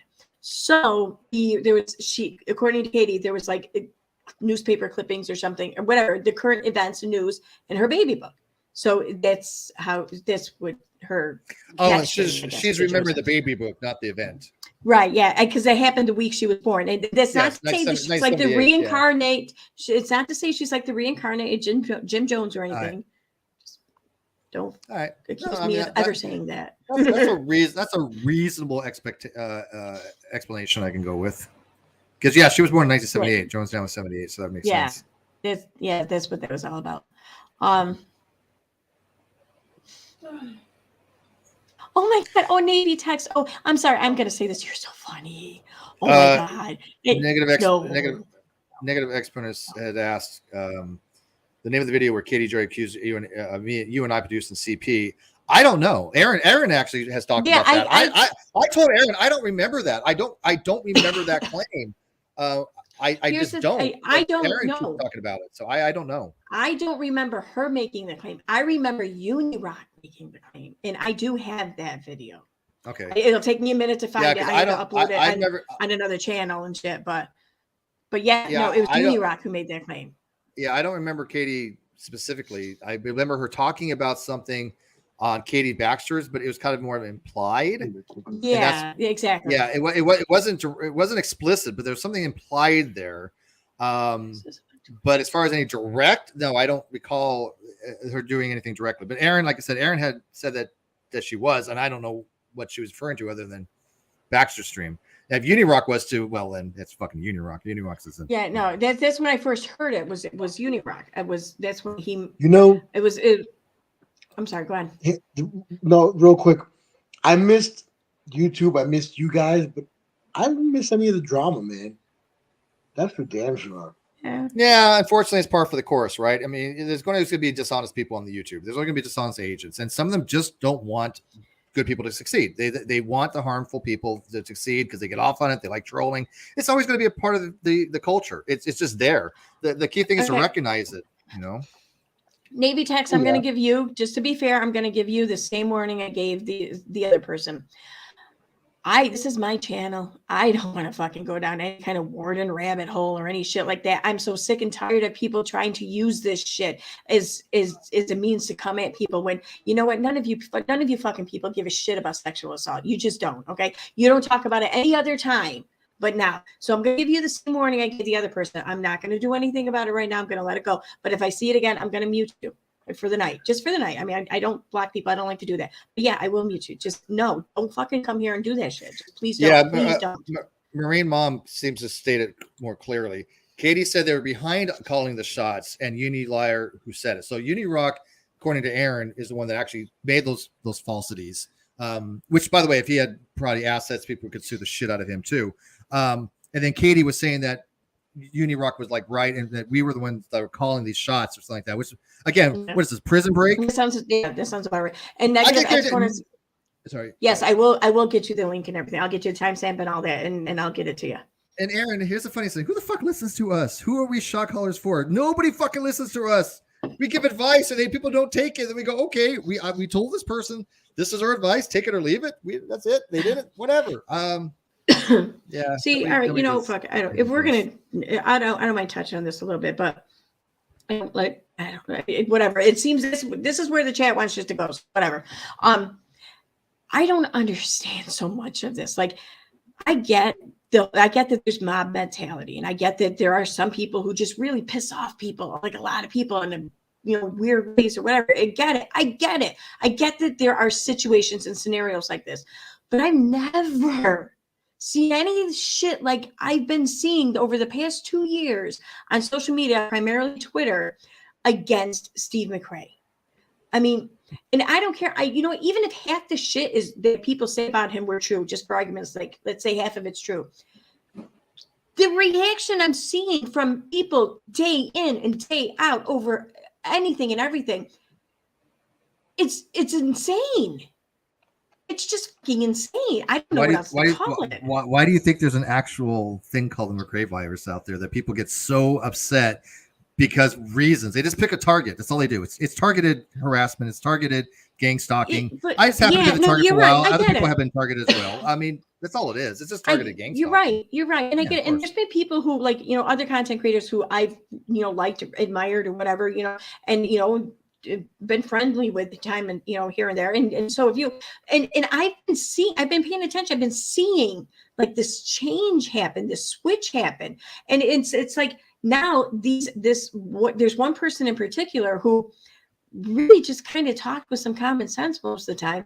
Now this person is up in live chats talking shit about, why is everyone always so defending Steve so hard no matter what? Everyone comes right to his defense, or they're worshiping him or whatever. It's like, what? Like, no offense, Steve, but I'm not worth that. When I argue, don't do it. When I argue or disagree with any of these people on Twitter over any of this shit, it has nothing to do with you. I'm not even defending you. It's that I find fault in what they're saying. My whole entire issue is what they are saying. That's where I'm finding the fault. I'm not finding like God or glory in you. I'm finding fault in them.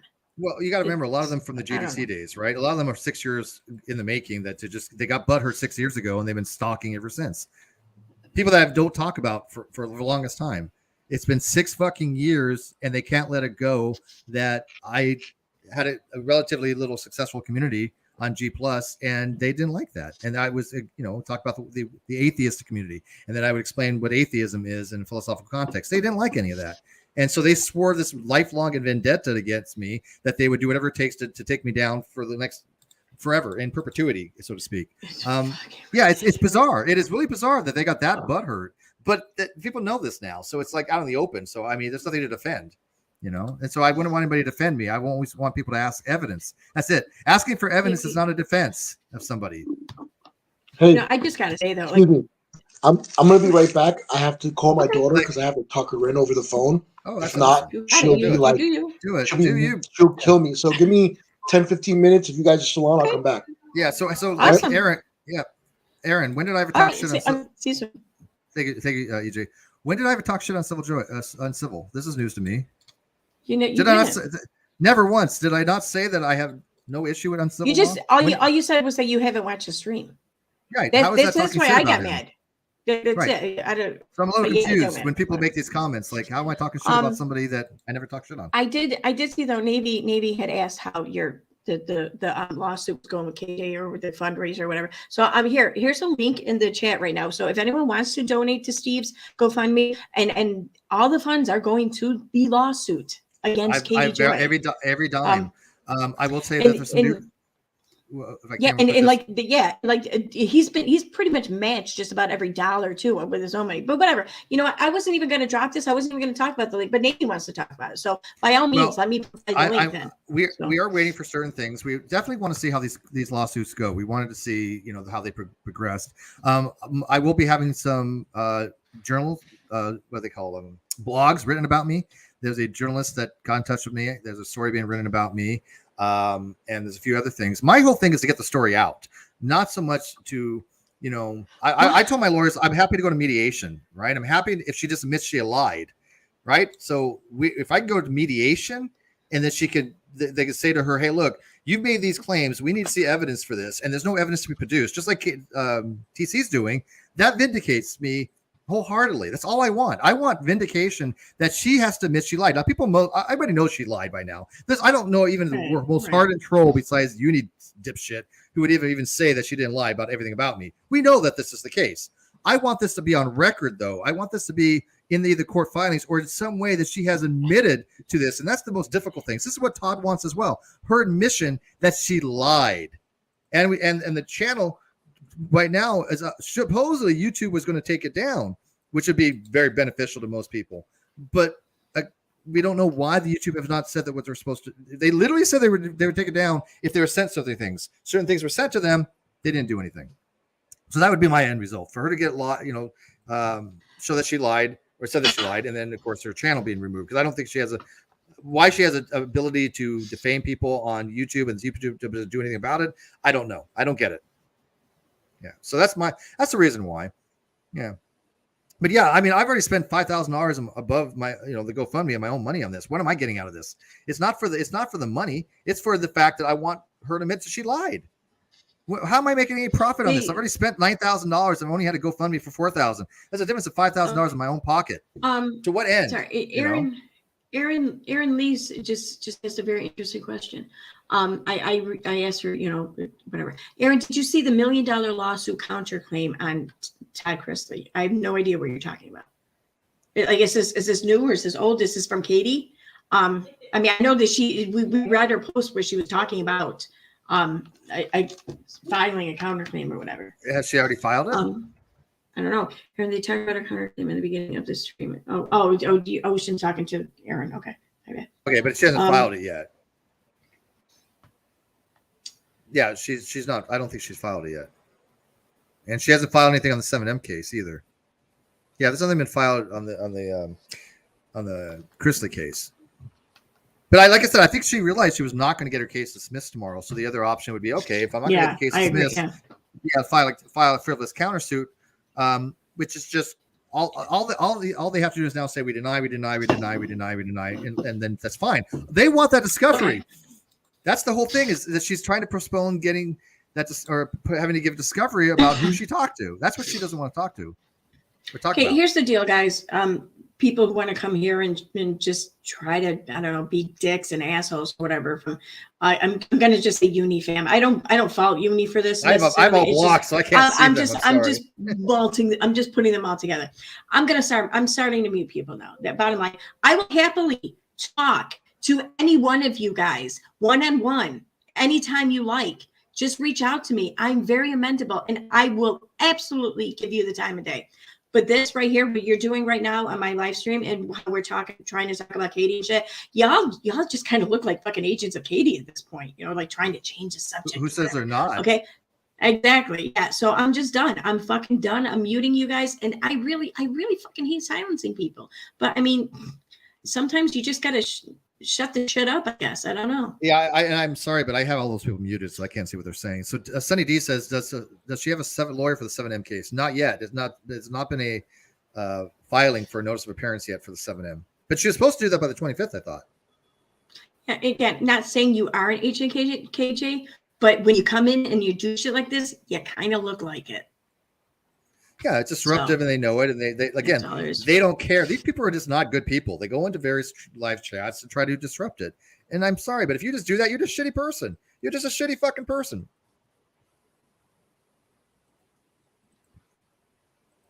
Yeah, I mean, I'm grosser than Katie Joy. That tells you the level of some of these trolls. It's like you're not even trying at this point, guy. You're not even trying at this point when you say I'm worse than Katie Joy. Come on, not even trying. Come on, put a little effort in your trolling. Jesus. Hey, Aaron, you're so much worse than Katie Joy. You know what? You make Katie Joy look like a saint, like a nun. Fucking that one video I did a translator video there on Roadhog, and I was responding to a comment. He said something like, "I'm just like Katie Joy," and I'm like, "Fucking bullshit! No, she's nowhere near as funny as me. Show me where she says any shit is funny." Yeah, come on. What does Katie Joy had a funny entitlement video? Come on. There's been like one video where I thought Katie was really funny, but she wasn't trying to be funny. But that's the best, though. I did. Let's change the subject completely. I did watch your entitlement video on Backwards Barbie, right? Oh, okay, yeah. This is what I'm going to talk about. Yeah, let me touch on that real quick. We're supposed to be talking about community rumors and stuff like that. So I didn't know the full extent between Barbie and Renelle. And people know I adore Renelle. I think Renelle is one of the most straightforward, bar none, just brute honest, which I respect to no end because I'm the same way. So I get her. Commentators out there. She's one of the best. Now, I didn't know what the beef was with Barbie. Now, I personally have not had a problem with Barbie. I know other people have. I know she's had some issues. And then she went after Renelle for some reason, and I'm like, what is up with this? Right? Did you find out the reason? I mean, are you aware of the reason now, or? I think so, because supposedly Backwards Barbie, again, one thing about Backwards Barbie that I have figured out, she's not really good at taking criticism, right? No. And so she's telling people how to do their live chats. If you notice, I haven't told Erin how to do her live chat. I don't care. I know what I'm getting in for when I go here. People want to shit on me. I can't just tell Erin, oh my God, you can't have people talking about me. I don't fucking care. I've lived it for years now. To me, it's just, at this point, they're showing exactly what I tell people. They're just fucking shitty people. But I don't tell Erin how to run her channel. She doesn't tell me how to run my channel because it wouldn't fly. But I guess Backwards Barbie was kind of shitting on Renelle for how she runs her channel. With there are certain people talking about Barbie in her live chat, and Renelle is absolutely right on this. But like I said, I reached out to Renelle and I asked her about it, and I wanted some of the details on it, and I have tried to talk to Backwards Barbie. I wonder if you had any light to shine on any of that. What do you mean? I mean, do you know more about the story on anything like that? Yeah, no, okay. Okay, so you want the background. So Renelle had done a video. I'm not sure what exactly the video was, but it had to do with Backwards Barbie, but it wasn't even, I don't think it was even like a bad video or anything like that. But in the comment section, one of Backwards Barbie's ex-subscribers commented to Renelle saying, yeah, I was one of her biggest supporters and this and that, and I just, it was like a nonsense thing that they had said or done, or I think they gave a suggestion or something like that. And Backwards Barbie kind of flipped out on the person and blocked them and just was an asshole. And this the viewer was telling Renelle in the comment section about this experience. That's what this whole thing is over, because that comment it had stayed in Renelle's chat there for, I don't know, like over an hour. No, in all seriousness, it was probably like, up to a day or something like that. And so Backwards Barbie did a video and saying how you're going to leave that defamation up on me like that. And, you need to police your chat, it's going on how she's being bullied. She's a victim and everything because people are saying these mean things about her in Renelle's chat. So she went after Renelle for this. And Renelle reached out to her, like, first, privately and everything, saying, listen, I'm so sorry you felt this way. Let's talk I can see Renelle doing that. Yes. That's exactly what Renelle would do. Right. Exactly. Yeah. Well, I'm not sure exactly what happened then, but like pretty much like Renelle was very nice in play, and Barbie just kept doing her shit. And Renelle was just like, okay, I'm not fucking playing with you anymore, So that's pretty much where it was left, it seems, or how it was left. And it's, like I said, Backwards Barbie has never gone after me, right? So I mean, I don't want to talk shit on her. I'm just kind of curious about that if she can't handle criticism like that she's I mean, everybody's gonna get trolled. Look, you're part of YouTube. Right, you're gonna have shit people. Everybody has their own group. You have your own group of haters as well. Tina has everybody has their own fucking little group of haters. Welcome to reality. She has to accept that, and you can't tell who to have around their channel or not. It's just never going to work that way. So if Backwards Barbie is listening, because again, I don't know her psychological profile or anything like that, nor do I care, but she's being cool to me. I just want to give her constructive advice on that. So don't go out. You can't go after people like Renelle, who has done absolutely fucking nothing wrong. Yeah. I mean, it's not a good look. Don't criticize people just to say finding things to try to criticize merely because they're running their channels differently than how you were. Or are, because nobody's going to run their channels the same way. I block all shitty people. I don't want any shitty people around my channel. You allow shitty people, which is fine, but even you have your limits, right? So here's the thing. I don't want to silence anyone. I want everyone to have a place or whatever that they can vent, they can let their frustrations out, or more importantly, a place where a discourse, a conversation can start or occur. Okay, but also, in the same regard, if someone is going to be so much of a dick and say such horrible, hateful, or hurtful things, I want there to be a record of it. And I want that record to be public record for people to find, should they need to find it or reference or whatever. I don't want to hide that. I don't, because shit like that, shit like that is allowed to stay hidden, that's when shit like that grows. And that's why when trolls come by, it actually just shows what we've been saying, right? So I mean, I don't care one way or another. They literally do what we say they do. Hey, Renelle, by the way, is in your chat. I thought she left. Yeah, there again. You want to come up, Renelle? I'll drop the link. I'd love to talk to her. Otherwise, I'll read your comments. But here, let me drop the link for you. If you want to come up and talk about this. Yeah. Somebody says, "Wow, you allow shitty people." That's your opinion. That's a low blow. Well, she does allow shitty people. There's some shitty people. I do. No, here's the thing. Dude, my channel is called EKC People Suck. Now, that doesn't mean like I think everyone else sucks. It means all of us suck. All of us are shitty people at times. We all are. Maybe it's for a year. Maybe it's for half our lives. Maybe it's for whatever. It happens. We are all at our worst at some point. Okay, just. And I don't even think that that's a problem. I don't think being shitty is a problem. I think it's the way in which we handle it or react to it, and how we react to it in others. That's the problem, I think. And blocking doesn't create echo chambers if you're blocking people that are not there to have an actual discourse, right? If you're actually, if people are, if you have a store and people will go into your store and there's like destroying stuff, you can't say, "Oh, look, I'm open to all customers," right? They're not customers at that point.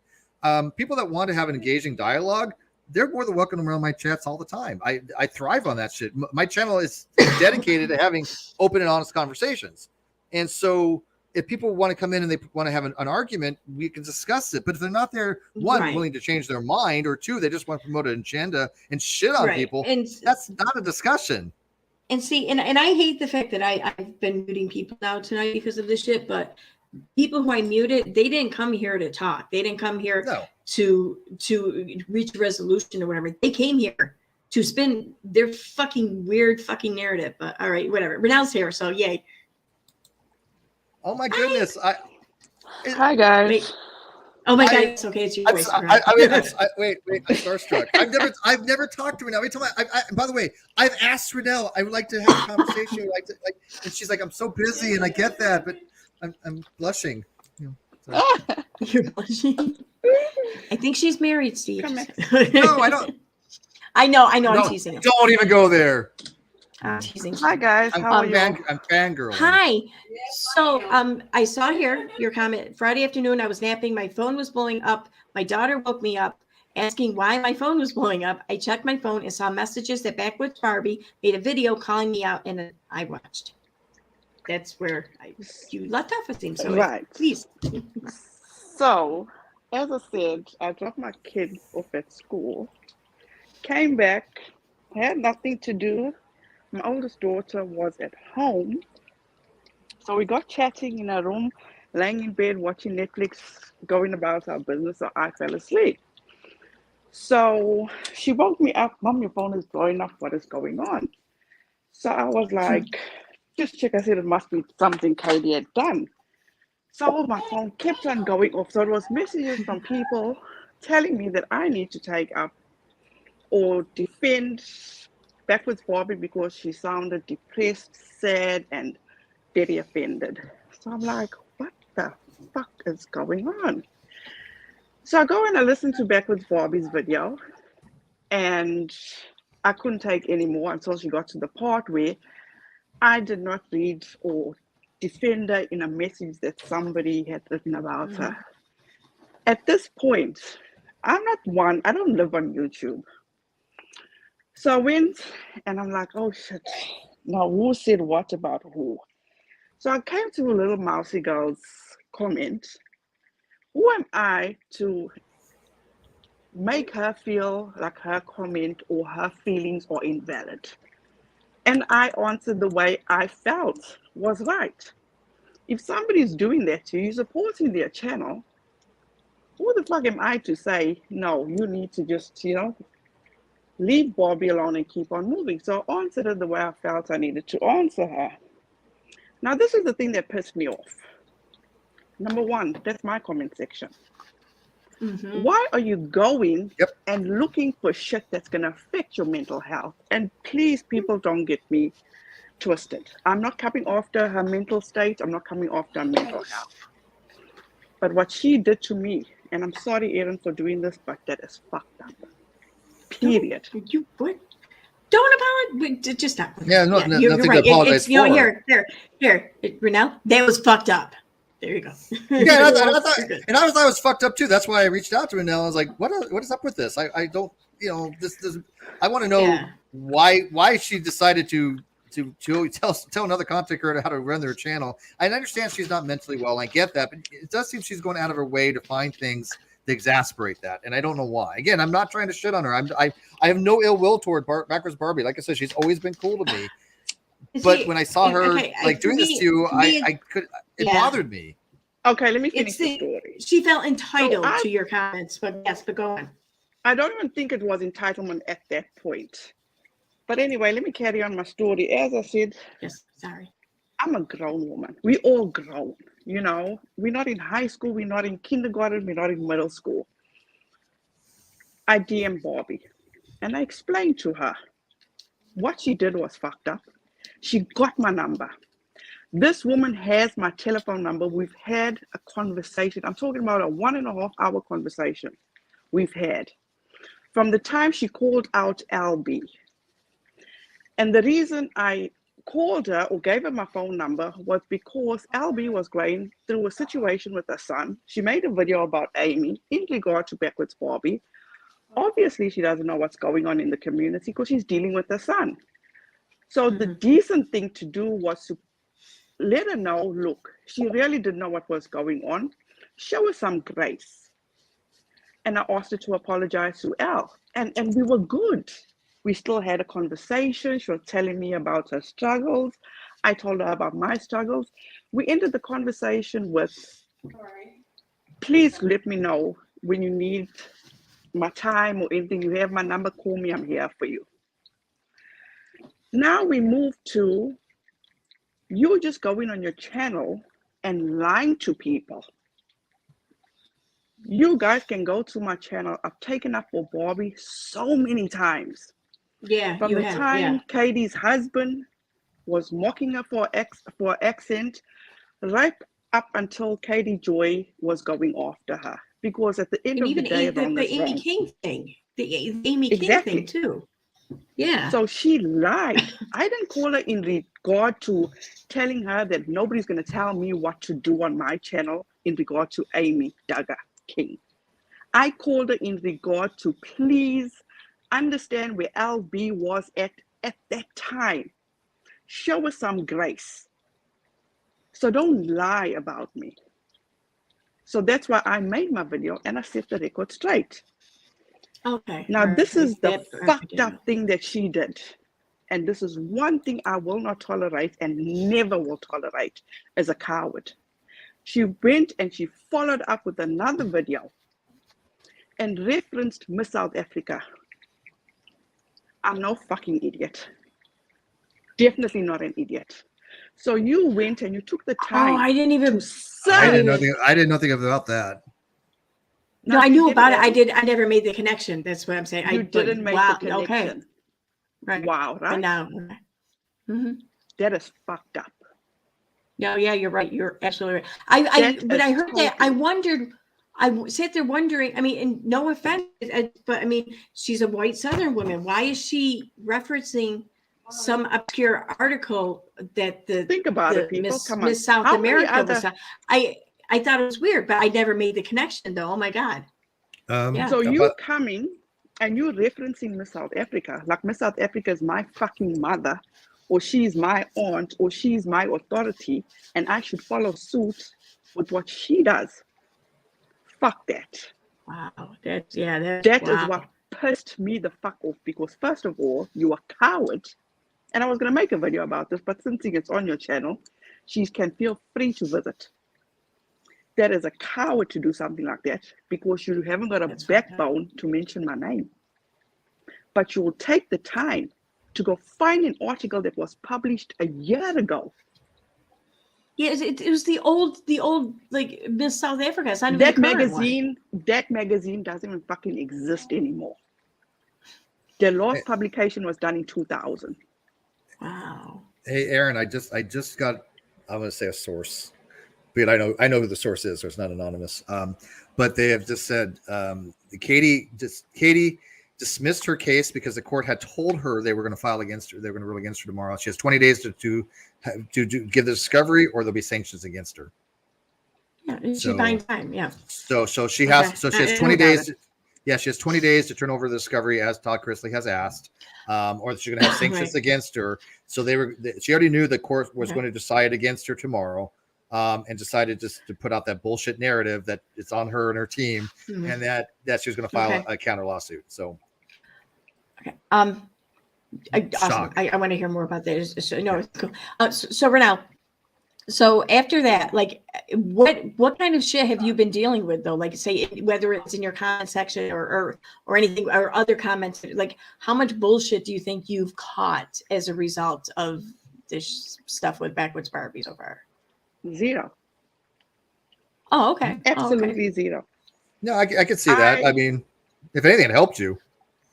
No, I'm not worried about helping me. People know who I am. I know who I am. Right. I don't give a shit what the next person thinks about me. I truly don't. I appreciate the people accepting me and understanding the type of person I totally appreciate that. But you see, the least Backwoods Barbie could have done, if you want to go and you want to sort out people from my country, the least you can fucking do is at least tell your audience the devastation my hometown is going through right now, because they are suffering from the floods that they've experienced in the past month that they haven't experienced in 6 fucking decades. But you rather sit on your channel and be like a coward and come after me with lies you put out. What was the reasoning on that though? For your argument, pull up the previous. I hear it. What was the end result for her? I don't see how this benefited her in any way. You know why? You know what was the end result for her? Was to try to get people to feel bad for her. Yeah. to feel think sorry so, too. for her. Oh, you know, She wants to, yeah, and that probably did work. I mean, that works for Katie. I mean, she has that No, one it didn't group of work people. for her because Oh, you see the coward that she is. She lost subscribers and she blamed it on Katie. Now let's give credit where credit is due. I'm not wanting credit for leaving or for losing subscribers. Give Katie credit because it wasn't her dealings that she lost those subscribers. Because if I can show you my emails, people are too scared to even come in my comments to say, I'm so sorry for believing backwards Barbie. Why are they afraid of her? Because of her loud mouth? Because she wants to broadcast on a channel how many guns she got in and try acting like a big bad ass Betty? I don't think so. No, but I mean, I know you're right though. Like I made my video and I sat on it before I put it out there and everything. And I reached out to another content creator who I know knew her, you know, a little more than, you know, a little better than I. And I asked them, I said, you know, do you just give me your opinion, give me your advice. You know, like I assume that this might get me a lot of backlash. This is something I want to avoid or whatever. And the content creator, you know, came back and said, you know, listen, she's on you. If she can't handle this shit, then she shouldn't be making videos. And they were absolutely right. But then they also got me to realize, well, if I can't handle ruffling some fucking feathers, then I shouldn't be making videos. What am I afraid of? You know, but the fact that I sat there and I paused and I thought about it, you know, I see what you're saying. People are afraid of pissing her off for some reason. I found myself worrying about that, you know. It's just, wow. I don't get it either, but yeah, you know, I you know, snapped out of it or whatever, you know, but I don't know. And like, you know, it's just, you know, this is just the type of person I am. I'm not gonna, I know who I am, and like I've said that 1,000 times. I still felt bad for her because this is her livelihood. At that time, I didn't go and unsubscribe to her because she's always saying how she's got a car note to pay, she's got bills to pay, this is her job. If I can help, there's a way I can help, I'll give you the view. Right. Yeah. But when she came in, she pulled that bullshit to go out of her way and quote Miss South Africa. Yeah, that's bullshit. That is really below the line. I would be offended by that. Yeah. I'm kind of ashamed of myself that I never even made the connection. I'll be honest. I didn't know about it. That's the first I've ever heard. I don't watch Buckus yeah. Barbie, so I didn't know anything about that. I'm sorry. So and that's why we have these things. I don't know the rumors. Sorry, go ahead. And at the end of the day, Bobby's not the first, and she's not going to be the last to deal with mental issues and have all these disorders. I have that on a daily basis. I made mention of my struggles on a daily basis, not because I'm looking for sympathy and no. But my daily struggles is my kids coming home every day, crying because there's nothing they can do, being tortured by kids calling them the N-word, calling them porch monkeys, just because of what they look like, where their parents are from. Do you know how hard it is for me? Never grew up in this country. And the way we handle things at home is totally different, which I had to learn the hard way. Now I know you got to go through the chain of command. But I instill in my kids, that's fine. They can say what they want to say. But you'll know who you are. And I guarantee you that those kids 10 years from now are still going to be in the same place, but you are going to be where you need to be. Yeah, it's an absolute shame that those things happen. Matter of fact, you know, I will be doing a show on racism in America coming up here next month, and some things I've looked into. It's horrifying. The statistics are horrifying. My roommate has told me stories about even the local area. In this local area that I'm in, you wouldn't think it'd be racist. I lived here for 20 years before. I didn't see any racism. Every place in America is well, racist. you know, and I recognize that, right? I mean, and I had to swallow that bitter pill. That yes, even in this area, there's still a huge amount of racism, and it pisses me the fuck off. I mean, it's just the horror stories that I hear. I'm in disbelief. I'm just like, this did not happen to you. Could not have happened to you. You know. Yeah, but here's the thing. I mean, one of the biggest lessons I learned in life, and I had to have it explained to me because, you know, being a privileged white woman, you don't know. But when it comes to racism, I got no room to speak. I got no right to speak. I'm not going to speak on it. I can point out the obvious shit, whatever. But other than that, I don't know what the fuck I'm talking about. So my job is just sit back, shut up, and listen. Because and by the way, Aaron and I don't agree on this particular topic. No. I didn't mean that directly to you. No. I'm just saying. No. I'm saying it's maybe hopefully other people can listen because for decades now, these claims of racism have been made over and over and over again. But for some reason, white people want to sit there and be like, "Oh, are you sure?" Like we're questioning it. We're told don't question victims, don't doubt victims. But when it comes to racism, everyone just jumps right on the argument bandwagon. How about we just shut up and take their word for it? What have they been lying for this fucking long? No, of course not. So maybe we just shut up and just stop talking about shit we don't know. It does happen, but I think racism is ubiquitous. I think that anybody can be racist against anybody else. White people can be just as racist. It doesn't happen as often, right? It is definitely diminished, but it can happen. Everyone can be racist, but not everyone can be a victim. Black can be black can be racist. White can be racist. I mean, there are black people that are racist against whites, but there may be more justification for that, obviously. Renelle? Yes, I'm here. Tell us, are we wrong? I mean, is anything where help us understand better? Or I firmly believe if you don't mind, anybody and everybody can be racist. Yep. I have never experienced racism. I've been living in the United States now going on, I think, 24 years. The only time I experienced, Max, stop, son. The only time I've experienced racism was when I moved to this neighborhood I'm living in right now. When, as I said, I was handled things wrong in regard to people messing with my kids. And this woman called me the N-word. Now, don't get me wrong. I've experienced, and even on this damn channel, some idiot had the audacity to call me a kafir. Now, a kafir is equivalent to the N-word in the United States.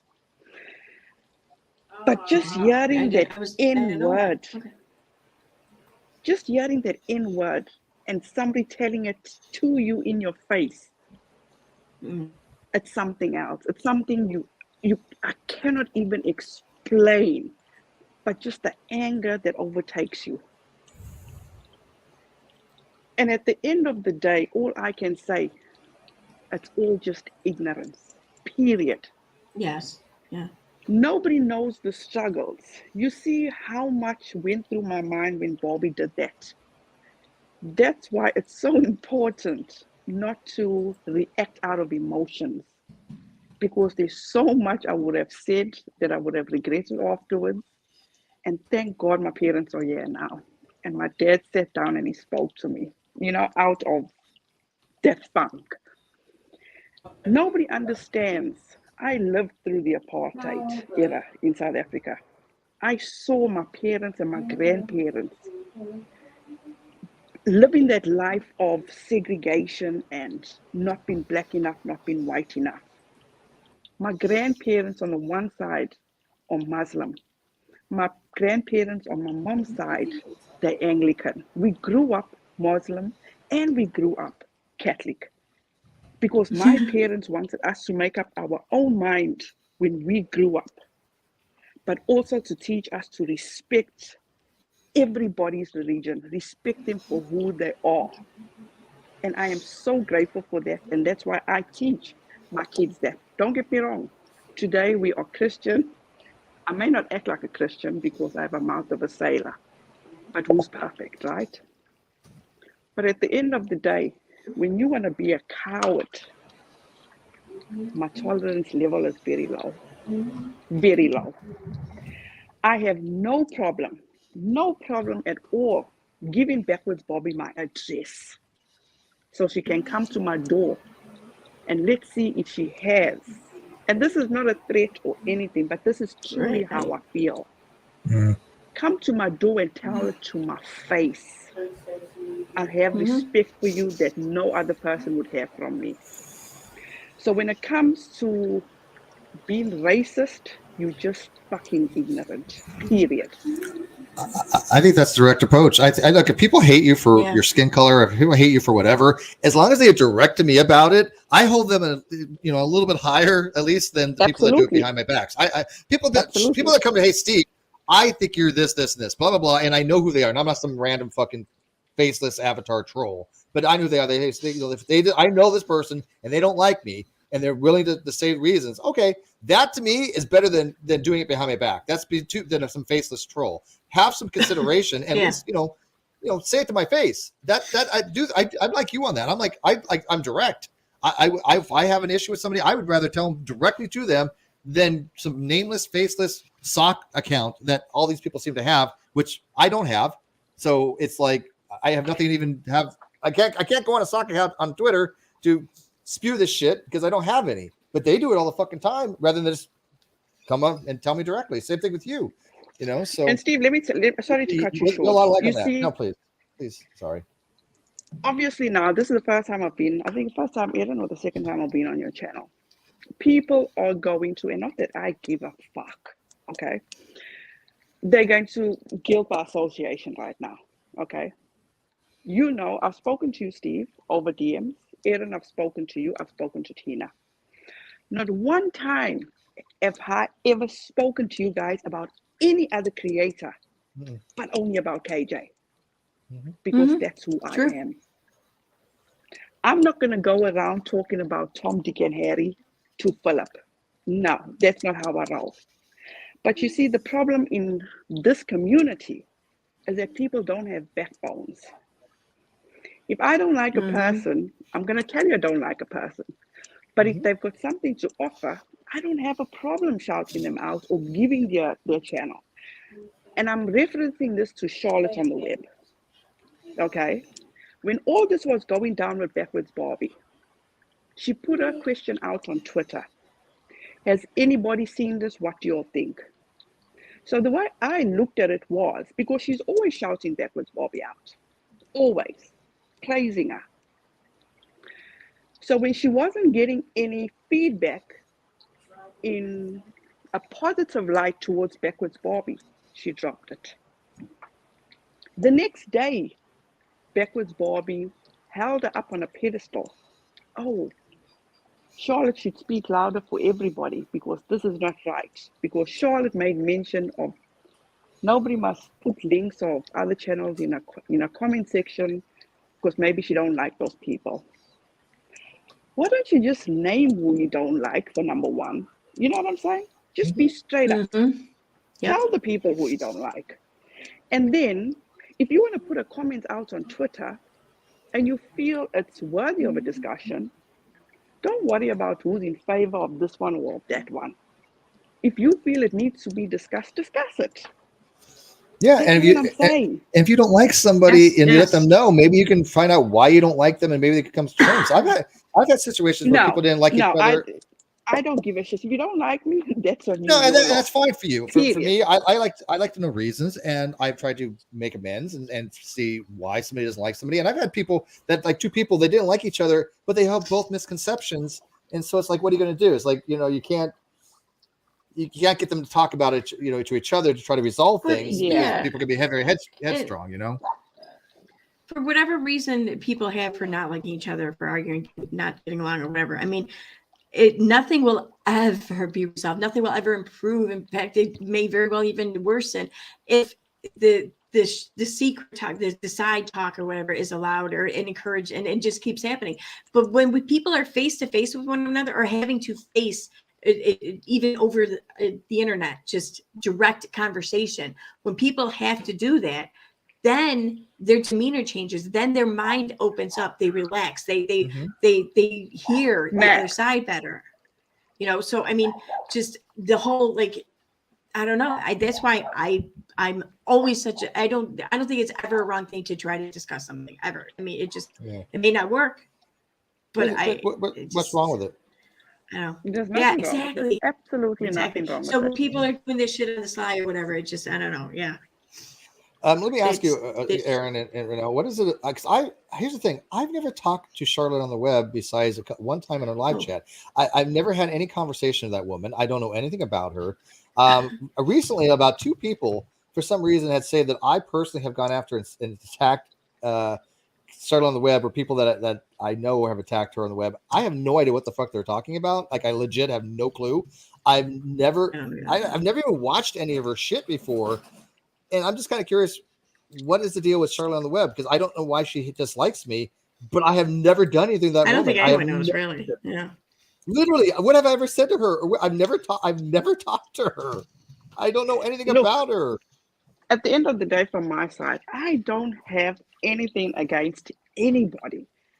All I've said, and I've stated this in the past, Charlotte is just not my cup of tea. I can commend her for what she does because she is on the ball when it comes to Katie Joy. And that's why there's so many things that she does come up with that, she's on it. Let's just put it that way. She truly is on it. And I am not downing her for that. It's fantastic. Absolutely fantastic. She's just not my cup of tea, and that's just me. Not that I don't like her. I'm actually already getting ready to do a video in regard to her, defending her, because what Katie does to her is wrong, absolutely wrong. So if you feel that now, or anybody feels drama needs to be created, there is no drama. I'll never forget Julie Virgo. When I first started my channel, I think somebody called me out, and she said that I'm not her cup of tea because of my accent. Okay. I'm going to be honest with you. I've had to rewind your shit sometimes to hear what you've actually said, but I don't mind that. I don't mind that. Okay. I can't change who I am. This is how I speak. And the funniest thing is, and I don't even feel offended. Sorry, Aaron. I don't even feel offended, okay. But that's because to this day, my kids give me such a hard time because of my accent. So it's like, and I love your accent. We know accents are great, but sometimes, we got to rewind it and go, what did she say? I've never had to put on closed captioning while watching Renelle Smith. And nothing against Julie Virgo. Okay, it is what it is. And I think the problem is me more than anything else. But I mean, but when I listen to Julie Virgo, I can't do it without closed captioning. But yeah. And I have nothing against Julie Virgo. I do. Right, I have a lot against Julie Virgo. Yeah. I mean, I don't watch her. I don't follow her. But from her comments, I don't hold anything against her. That's the way she feels. I appreciate that, It's honesty. I was nothing but nice to Julie Virgo, and all of a sudden she was like on the AZ bandwagon. I'm like, okay, do your thing. But she just flip-flops left and freaking right. She just wants to be center of attention for some reason about this drama stuff. And it's like, why create drama? You just go wherever the wind blows. But I've never give a shit about Julie Virgo. I get nothing against her. Yeah, she likes Beauty Rock, exactly.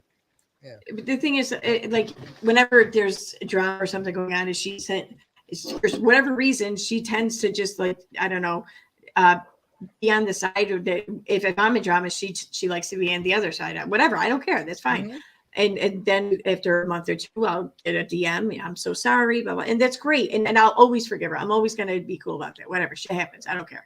But I just learned by now that when the shit's going to hit the fan, then I know where she's not going to be. On my side. Would you ever trust her? Would you ever trust her with anything? No, of course not. Well, no, but I mean, that's the thing. Yeah. It's good to know these things. It's good to just observe and, take notes and just remember. That's it. That's the only thing I care to do. I'm cool with everything else. Yeah, I just don't associate those need to remain and focused with the task at hand, and that is Katie Joy. And we need to just put everything else aside and this back and forth with each other. I don't play that game. That just I'm okay with that. I have no issue with that. Actually, like I said, I want justice to be done. I want somebody at least to get justice, whether it be me, Todd Chrisley, 7M, or whoever else is suing. I want to see Katie Joy having to account for her fuckeries. And I think that, like I said, this seems to be the case that Katie Joy now has 20 days to respond to their motion for discovery. that Aaron, she Steve. can't get out of Aaron, that. I sent you a DM. Check your DM. This one's hilarious. Just check your DM I sent you. Sorry, Steve. I No, that's apologize. fine. No, that's fine, right. But I have noticed, like, people in the live chat are saying, it is true though. People that do watch Unirock all seem to have that same kind of they don't give a shit about the facts. They're in it just to fuck with people. They're in it just to promote gossip and drama. That's that side. That's that side of YouTube that I have nothing to fucking do with. I want nothing to do with. But those are the type of personalities that seem to coagulate around Unirock, and that's a shtick, right? But doesn't mean that I have to. Doesn't mean that anybody else that I know has to. But if they want to, Aaron went on Unirock's channel the other night. What I'd say about it? Okay, why? But whatever. Knock yourself out. I don't care. Did I give you any grief for it whatsoever? Besides, No, like, you did not. you got your ass handed to you, but no, I didn't you kind of laughed at me, but I mean, yeah, whatever. Yeah, I laughed at you. But I didn't watch it. Just like, okay, whatever. That was it. That was the end of it. Yeah. Now, if you started going, hey, Unirock is the best YouTuber in the world, and I'm going to promote him, and I'm going to go marry him, I'd be like, okay, we might have some problems. I want to go have his babies. Yes. Aaron Okay, is secretly in love with Unirock. Oh God, that would be scary. Oh, Renelle, Ray can sent me this earlier too, and kind of, although that was hilarious. She noticed the same saying, but she didn't, she didn't get in BX there. But yeah, that's weird. It's a very weird thing to say. While we're here, I'm going to go ahead and share this. The post on Katie's channel where she's talking about how, she dropped the continuance or I don't know, the dismissal. The motion dismiss, yeah. Yeah. Well, there's more to it now. There's more comments. Let me just reload so I'm up to date here. Okay. And we have, oh, wow, there's a lot more comments here. What do we got going on this shit? Oh, no, wait, this is the wrong one. I'm sorry. That's the earlier post. Come on.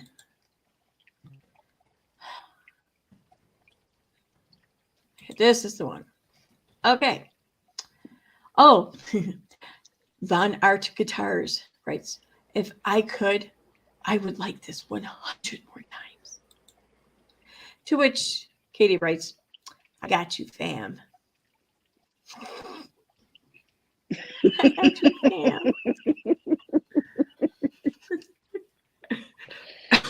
Maybe we should have B6, but B. I don't even know his name. I apologize. Maybe he should read this comment out. I got you, fam. Oh my God, BX Beast Boy, if you're listening, yeah. Oh, look, and he responded, oh, thumbs up. Yeah. Yeah, well, she said, I got you, because she has 100 fake accounts to go like it. That's why. She has 100 socks that she can go like it. Oh my God, that's good. Oh, what is she saying she's got? He says, if I could, I would like this 100 more times. So what? I got you, fam. Meaning, yeah, I got you. I'm going to keep writing this shit. Yeah, and I can tell you right now, it is going to be a crap countersuit. It's going to have nothing in this defamatory. I got to tell you right now, that's not going to happen. I can tell you right now, in 20 days, she has to comply to the court that on their motion, because they said you need to give us discovery. She says she's not going to comply because she doesn't have anything to comply with. So in 20 days, she's screwed. Right. She was told by the court her thing would be denied tomorrow. The court and her lawyers, from what I understand, she was told that the court motion was going to get dismissed, and so she's changing it up to her followers, saying, "Oh, well, I've changed our mind. We've changed our mind. No, the motion was going to dismiss, like I said, and that she needs to find some other bullshit to do with her, because all that Todd Chrisley has to do for the motion of defamation is do a response to it. Okay, we deny. Okay, let's go to court. I still want that discovery. As soon as she doesn't have that discovery, she's going to be sanctioned. She has 20 days to do that. I need a huge favor from you, Aaron, please, if you don't mind. Llama Girl does a lot for everybody in this community. She is definitely shout out. the MVP. Yes. No, it's her birthday tomorrow. So just remind your audience to please send her well wishes, happy birthday, all that kind of stuff. Whose birthday? I did not know that. Llama Girl. She's the one who Oh, grabs all Llama of Girl. Katie's Oh, lives. well, yeah. of course. Llama Girl's the hardest working person on YouTube or Twitter, I guess, in case it may be. Llama Yes. Girl and Penelope Harris, and without. Yeah, all of them. I Yes. apologize. I Huge- can't remember her. Huge props to Llama Girl. So the first link here I'm putting in the chat is to Llama Girl's channel. But I think this is what Todd Chrisley wanted. Twitter. Todd Chrisley knows what he's doing as far as like the podcast. His lawyers have given him very explicit instructions. My lawyers have instructed me. They know we talk about these things to get eyes on the case. This is fine. But he knew that, of course, it was just not going to fly tomorrow. He knew that her motion had no wheels to it, that she's going to file a countersuit. That's a given. This was not something by her legal team that all of a sudden, oh, let's do something brilliant here. Oh, no, it's like a Hail Mary because he's got nothing else, because she has to deflect from the fact she has to give discovery, and she's not doing it because she has nothing to give. And I don't know how her lawyers are not like having problems with this. No, let me answer that for you. First of Yes. all, Katie Joy got money. She can buy 2 Bentleys, so she's rich. You can have money, you still need evidence. Secondly, oh, forget that, scratch that. Can anybody, because I've been scratching my head about this the whole day, because I made a video, I actually need to upload it tonight. She is insisting that Todd and Julie attacked her son, which we clearly know they did not. Correct. But how come she is not going after Lindsay Chrisley that mocked her for wearing diapers? Because it's not defamatory. No, it's so weird. You go from something that's faulty, that's not there, to something that's clearly there and looks like it. Because going after Lindsay. I can answer this. I can totally answer this. Because if she goes after Lindsay or whoever it is, or over the adult diaper thing, well, then she becomes a spokesperson for adults wearing adult diapers. Yes, exactly. But if she goes after the Todd and Julie for talking, just mentioning her son, well, then she becomes a spokesperson for a disabled, discriminated young child. Exactly. Mm-hmm. But how do they see that Todd and Julie were discriminating against him? Because let's be realistic. First of all, they definitely were not. But clearly her audience feel that they were, because they agree with her. Because they're idiots. Exactly. So how many people and how many years have people been questioning what Todd was questioning about her son? I did once. I did once, and I got vilified by Misha Griffith and a few other people merely for asking the question, what does Katie Joy mean by medically fragile son? I've never said her son didn't have medical conditions. That was an outright lie. She lied to people on that. Yeah, you just want to know what fragile meant. That's it. She lied and said, oh, Steve said my son's not sick. I've never had said anything of the sort. Nothing like that. She accused you of abusing her son over that. I mean did I not say that that's the playbook she's going to go with Todd, that she's going to use her son as a shield and say that he was attacked and abused? I guarantee it. That's what the countersuit's going to be about. Mm-hmm. You know, at the end of the day, I'm not going to be happy about somebody's downfall.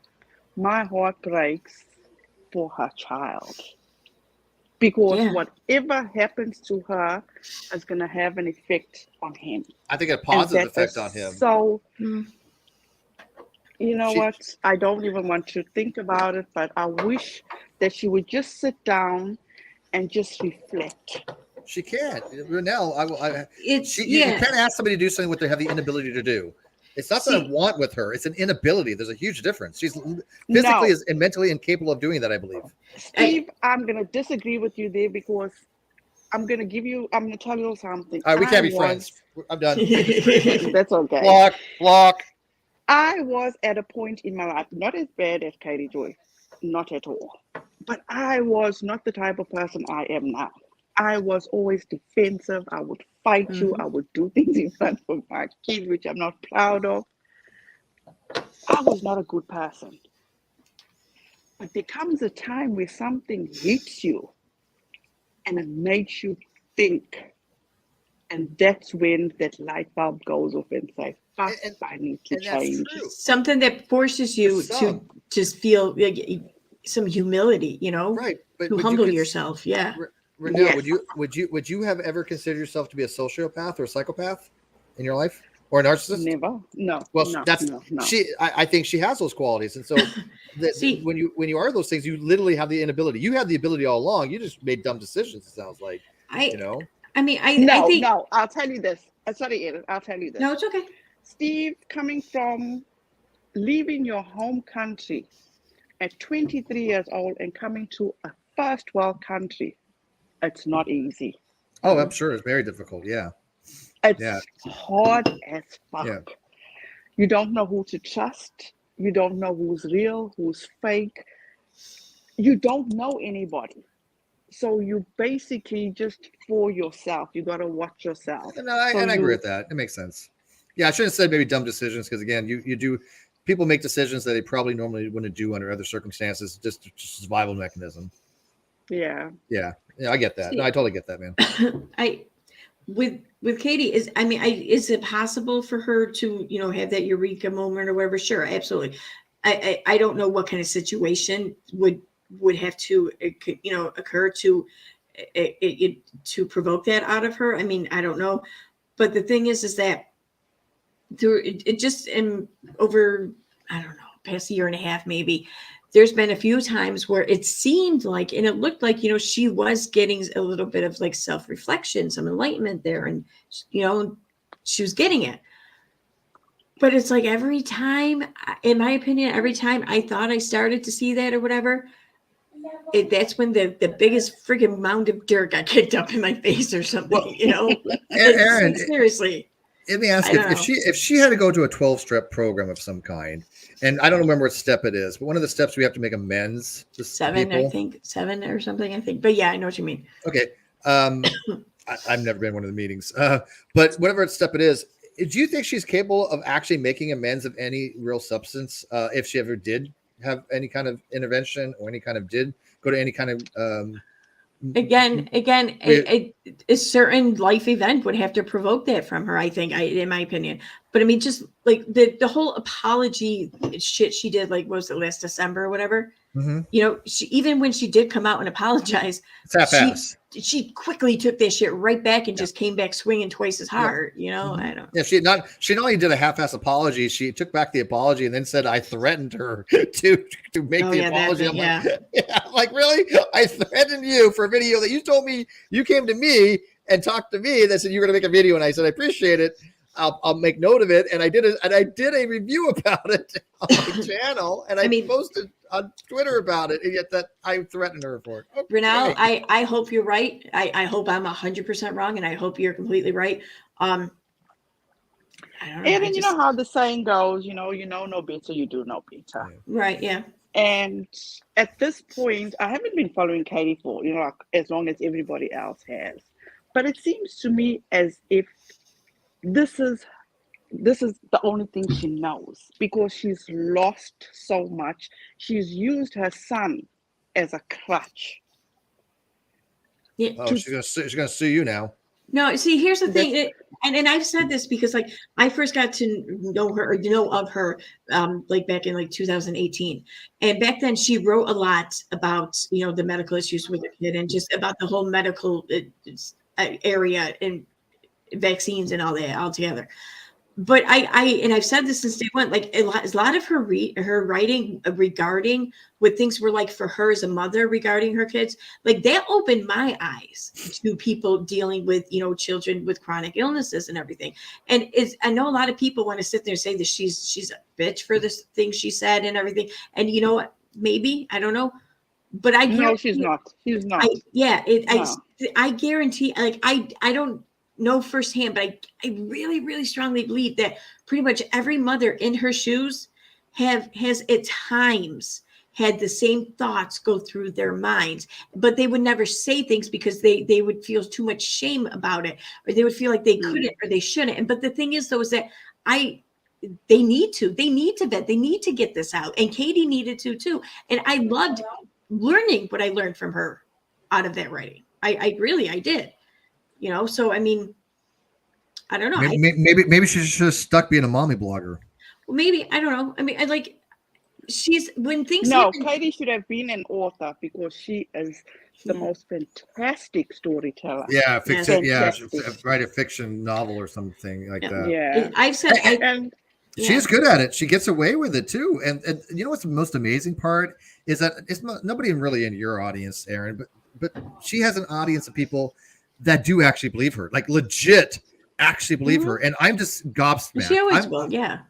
To me, that's unimaginable to me. I don't even know how to process that there are people that cannot see through her bullshit and that actually believe her. That I have that to me is the hardest thing I have to accept, that there are actually people out there that believe her after all they have seen her do, lie continually about people and have all these defamation lawsuits. That doesn't happen to most people. Most people don't have 5 defamation lawsuits. Yeah, it's crazy. Wow. Come on. no, Steve, no, it's a badge of honor. Yeah. Well, you know what's funny? 7M put that in their lawsuit. They wanted the court to know, hey, this woman thinks being sued is a badge of honor. That tells you what kind of gossip columnist she is. That only person who seeks negative attention. You know, the saddest thing is that her son is absolutely adorable. He is, I mean, yes. Nobody's ever attacked that child. Right. Nobody. No, I have been on this longer than all of you. All of you. I've been from day one. Katie, let me remind people, Katie started on my motherfucking channel. I have never in my life seen one single person, even the shittiest people on this fucking platform, not one person I've ever seen attack that kid. Nobody. No, he's so adorable. Nobody. Exactly what Steve said. Exactly what Steve said. She got her start on his motherfucking channel. Steve's fault. Fuck you. Yes, we hold you responsible. I told you, I don't take responsibility for that shit. Blame Kyle. I'm kidding. No, but yeah, I mean, her kid though, he seems engaging. He seems capable. He seems energetic, smart, inquisitive, funny. You know, I don't get it. Do you think Lindsay's going to file suit? No. Do you think Julie, Chase, and yes? Yeah, I do think Julie, Chase, and Savannah. And again, I don't know what case Savannah has. This is my theory, and I put it in my video, and I'm sure I don't care at this point. But this is my theory with Lindsay and Katie. We know what she did with Amy King. She was back and forth, and everything just fell apart. So one day she miraculously fell upon Amy's taxes. So with Lindsay, she's not miraculously falling upon anything. And it's been quite a while, nearly a week now. So my theory is that Katie Joy, and just my opinion, Lord knows I don't have shit to give to anybody. She helped Lindsay do or get out certain information, which she knows may put her in a certain legal bind down the line. Because why would you still speak good of somebody yet block them? Yeah. I don't think Lindsay is perfectly innocent in all this. No, I don't either. I absolutely don't. I don't. But they already have the conversations. Yeah. But also, we should not. Sorry, Steve. We should not be looking down upon Lindsay and her family in regard to their reunification. I think in some strange way, Katie helped bring them a little bit closer together. I think there's because I watched, and I'm not downing this woman or anything, but facts are facts. I watched Backwards Barbies. As I said, I was still supporting her channel because she got a car note. So she made a video about Lindsay Chrisley and how Lindsay Chrisley is this bad person. She never changed her last name. She was riding on the coattails. There's a certain bond. I'm a parent. If my kids had done something like what Lindsay did, I know my heart would still be open to my child. Which seems Todd Chrisley's heart is open to his child. That's Absolutely. His child. That's his blood. I can guarantee. Yes. Who are we to cause friction. But that's what she wants. Standing. I don't know. She wants Some friction. people just don't get it. She doesn't want anybody to be happy. When you're miserable, you want everybody to be miserable as well. Because she wants she that doesn't friction. have it, Steve. She's never She had doesn't that. have Oh, family. I am convinced she's never had a friend ever in her life that an actual friend. I mean, she doesn't know what it's like to actually be able No, to she trust doesn't. somebody. I I get also believe it that. sucks. I totally believe that. I'm sorry. Okay, I'm sorry. Someone in chat was telling me, go look here, whatever. Okay, I'm on the subreddit. What now? Keep talking. Well, I'm going to pull it up. Oh, Jim Jules in the audience, by the way. By the way, why is it anybody doesn't say things about Jim Jules and me? I don't know. We haven't even gotten the whole me and people saying that I have some kind of thing with Jesse, which is weird as shit. But they don't say anything about Jim Jules. I'm very, very taken aback by that. It's not fair. I'm hurt. But Jim Jules would be offended as well. Have you seen Jim Jules? No, I'm kidding. I'm kidding. I'm teasing. Fuck you! You don't think I can get a Jim Jules? Huh? Oh yeah, I can't get a Jim Jules. No, I can't. Okay, so I'm not sure where this is posted or whatever, but it looks like maybe it's Instagram, but maybe not. I don't know. I can't find it on her Instagram though, so it's on the subreddit. But this was from 9 minutes. I think 9. I don't know. It was posted. When was it posted? It was posted on the subreddit 9 minutes ago. Okay, yeah, my bad. So it says, "Good evening, friends. I contemplated even sharing, but the amount of attention this is getting, I need to address and exit the room. On Friday, I was accused of threatening to sue a YouTuber on Coffee Convos podcast for defamation. Anyone who knows me personally knows I don't threaten anything. If I want to do something and am within my legal rights to do so, I will. This allegation is wildly false. I have simply asked for my name, image, and likeness to not be used when reporting." Where are you reading this? It's on the subreddit. I'm not sure where it was originally posted. Maybe someone in chat can. I don't know. The chat is even. You're not showing it though. You're not showing it though. Oh, what do you mean I'm not showing it? I'm not showing it here at the chat. No. But I'll come back and look in a second. I want to finish reading it. All right. It was alleged that her counsel had a teleconference with the U.S. Attorney's Office, who allegedly claim I am a witness in a federal case. Said YouTuber claims that I have changed testimony, etc., without even speaking to me. This is dangerous and reckless behavior. This is a federal case awaiting trial. It's alarming that any prosecutor or federal agent would just freely give up information on an alleged witness to a non-party. Mm-hmm. As I have stated several times before, this is damaging to my mental and emotional health and brand at this point. Her husband has joined in to harass, speak about me, and slander me. It's so sad that people thrive and financially benefit and prey on people when they are aware of the mental impact they're having on another human being. Maybe spend less time focusing on other humans' downfalls and more focused on things that positively impact your life. Stop reporting on any Chrisley. Simple. Stop reporting and attacking my name and image. My attorney will be in touch this week. XO Lindsay. Okay, so I'm a little confused here. Okay, I can't see where you're reading that.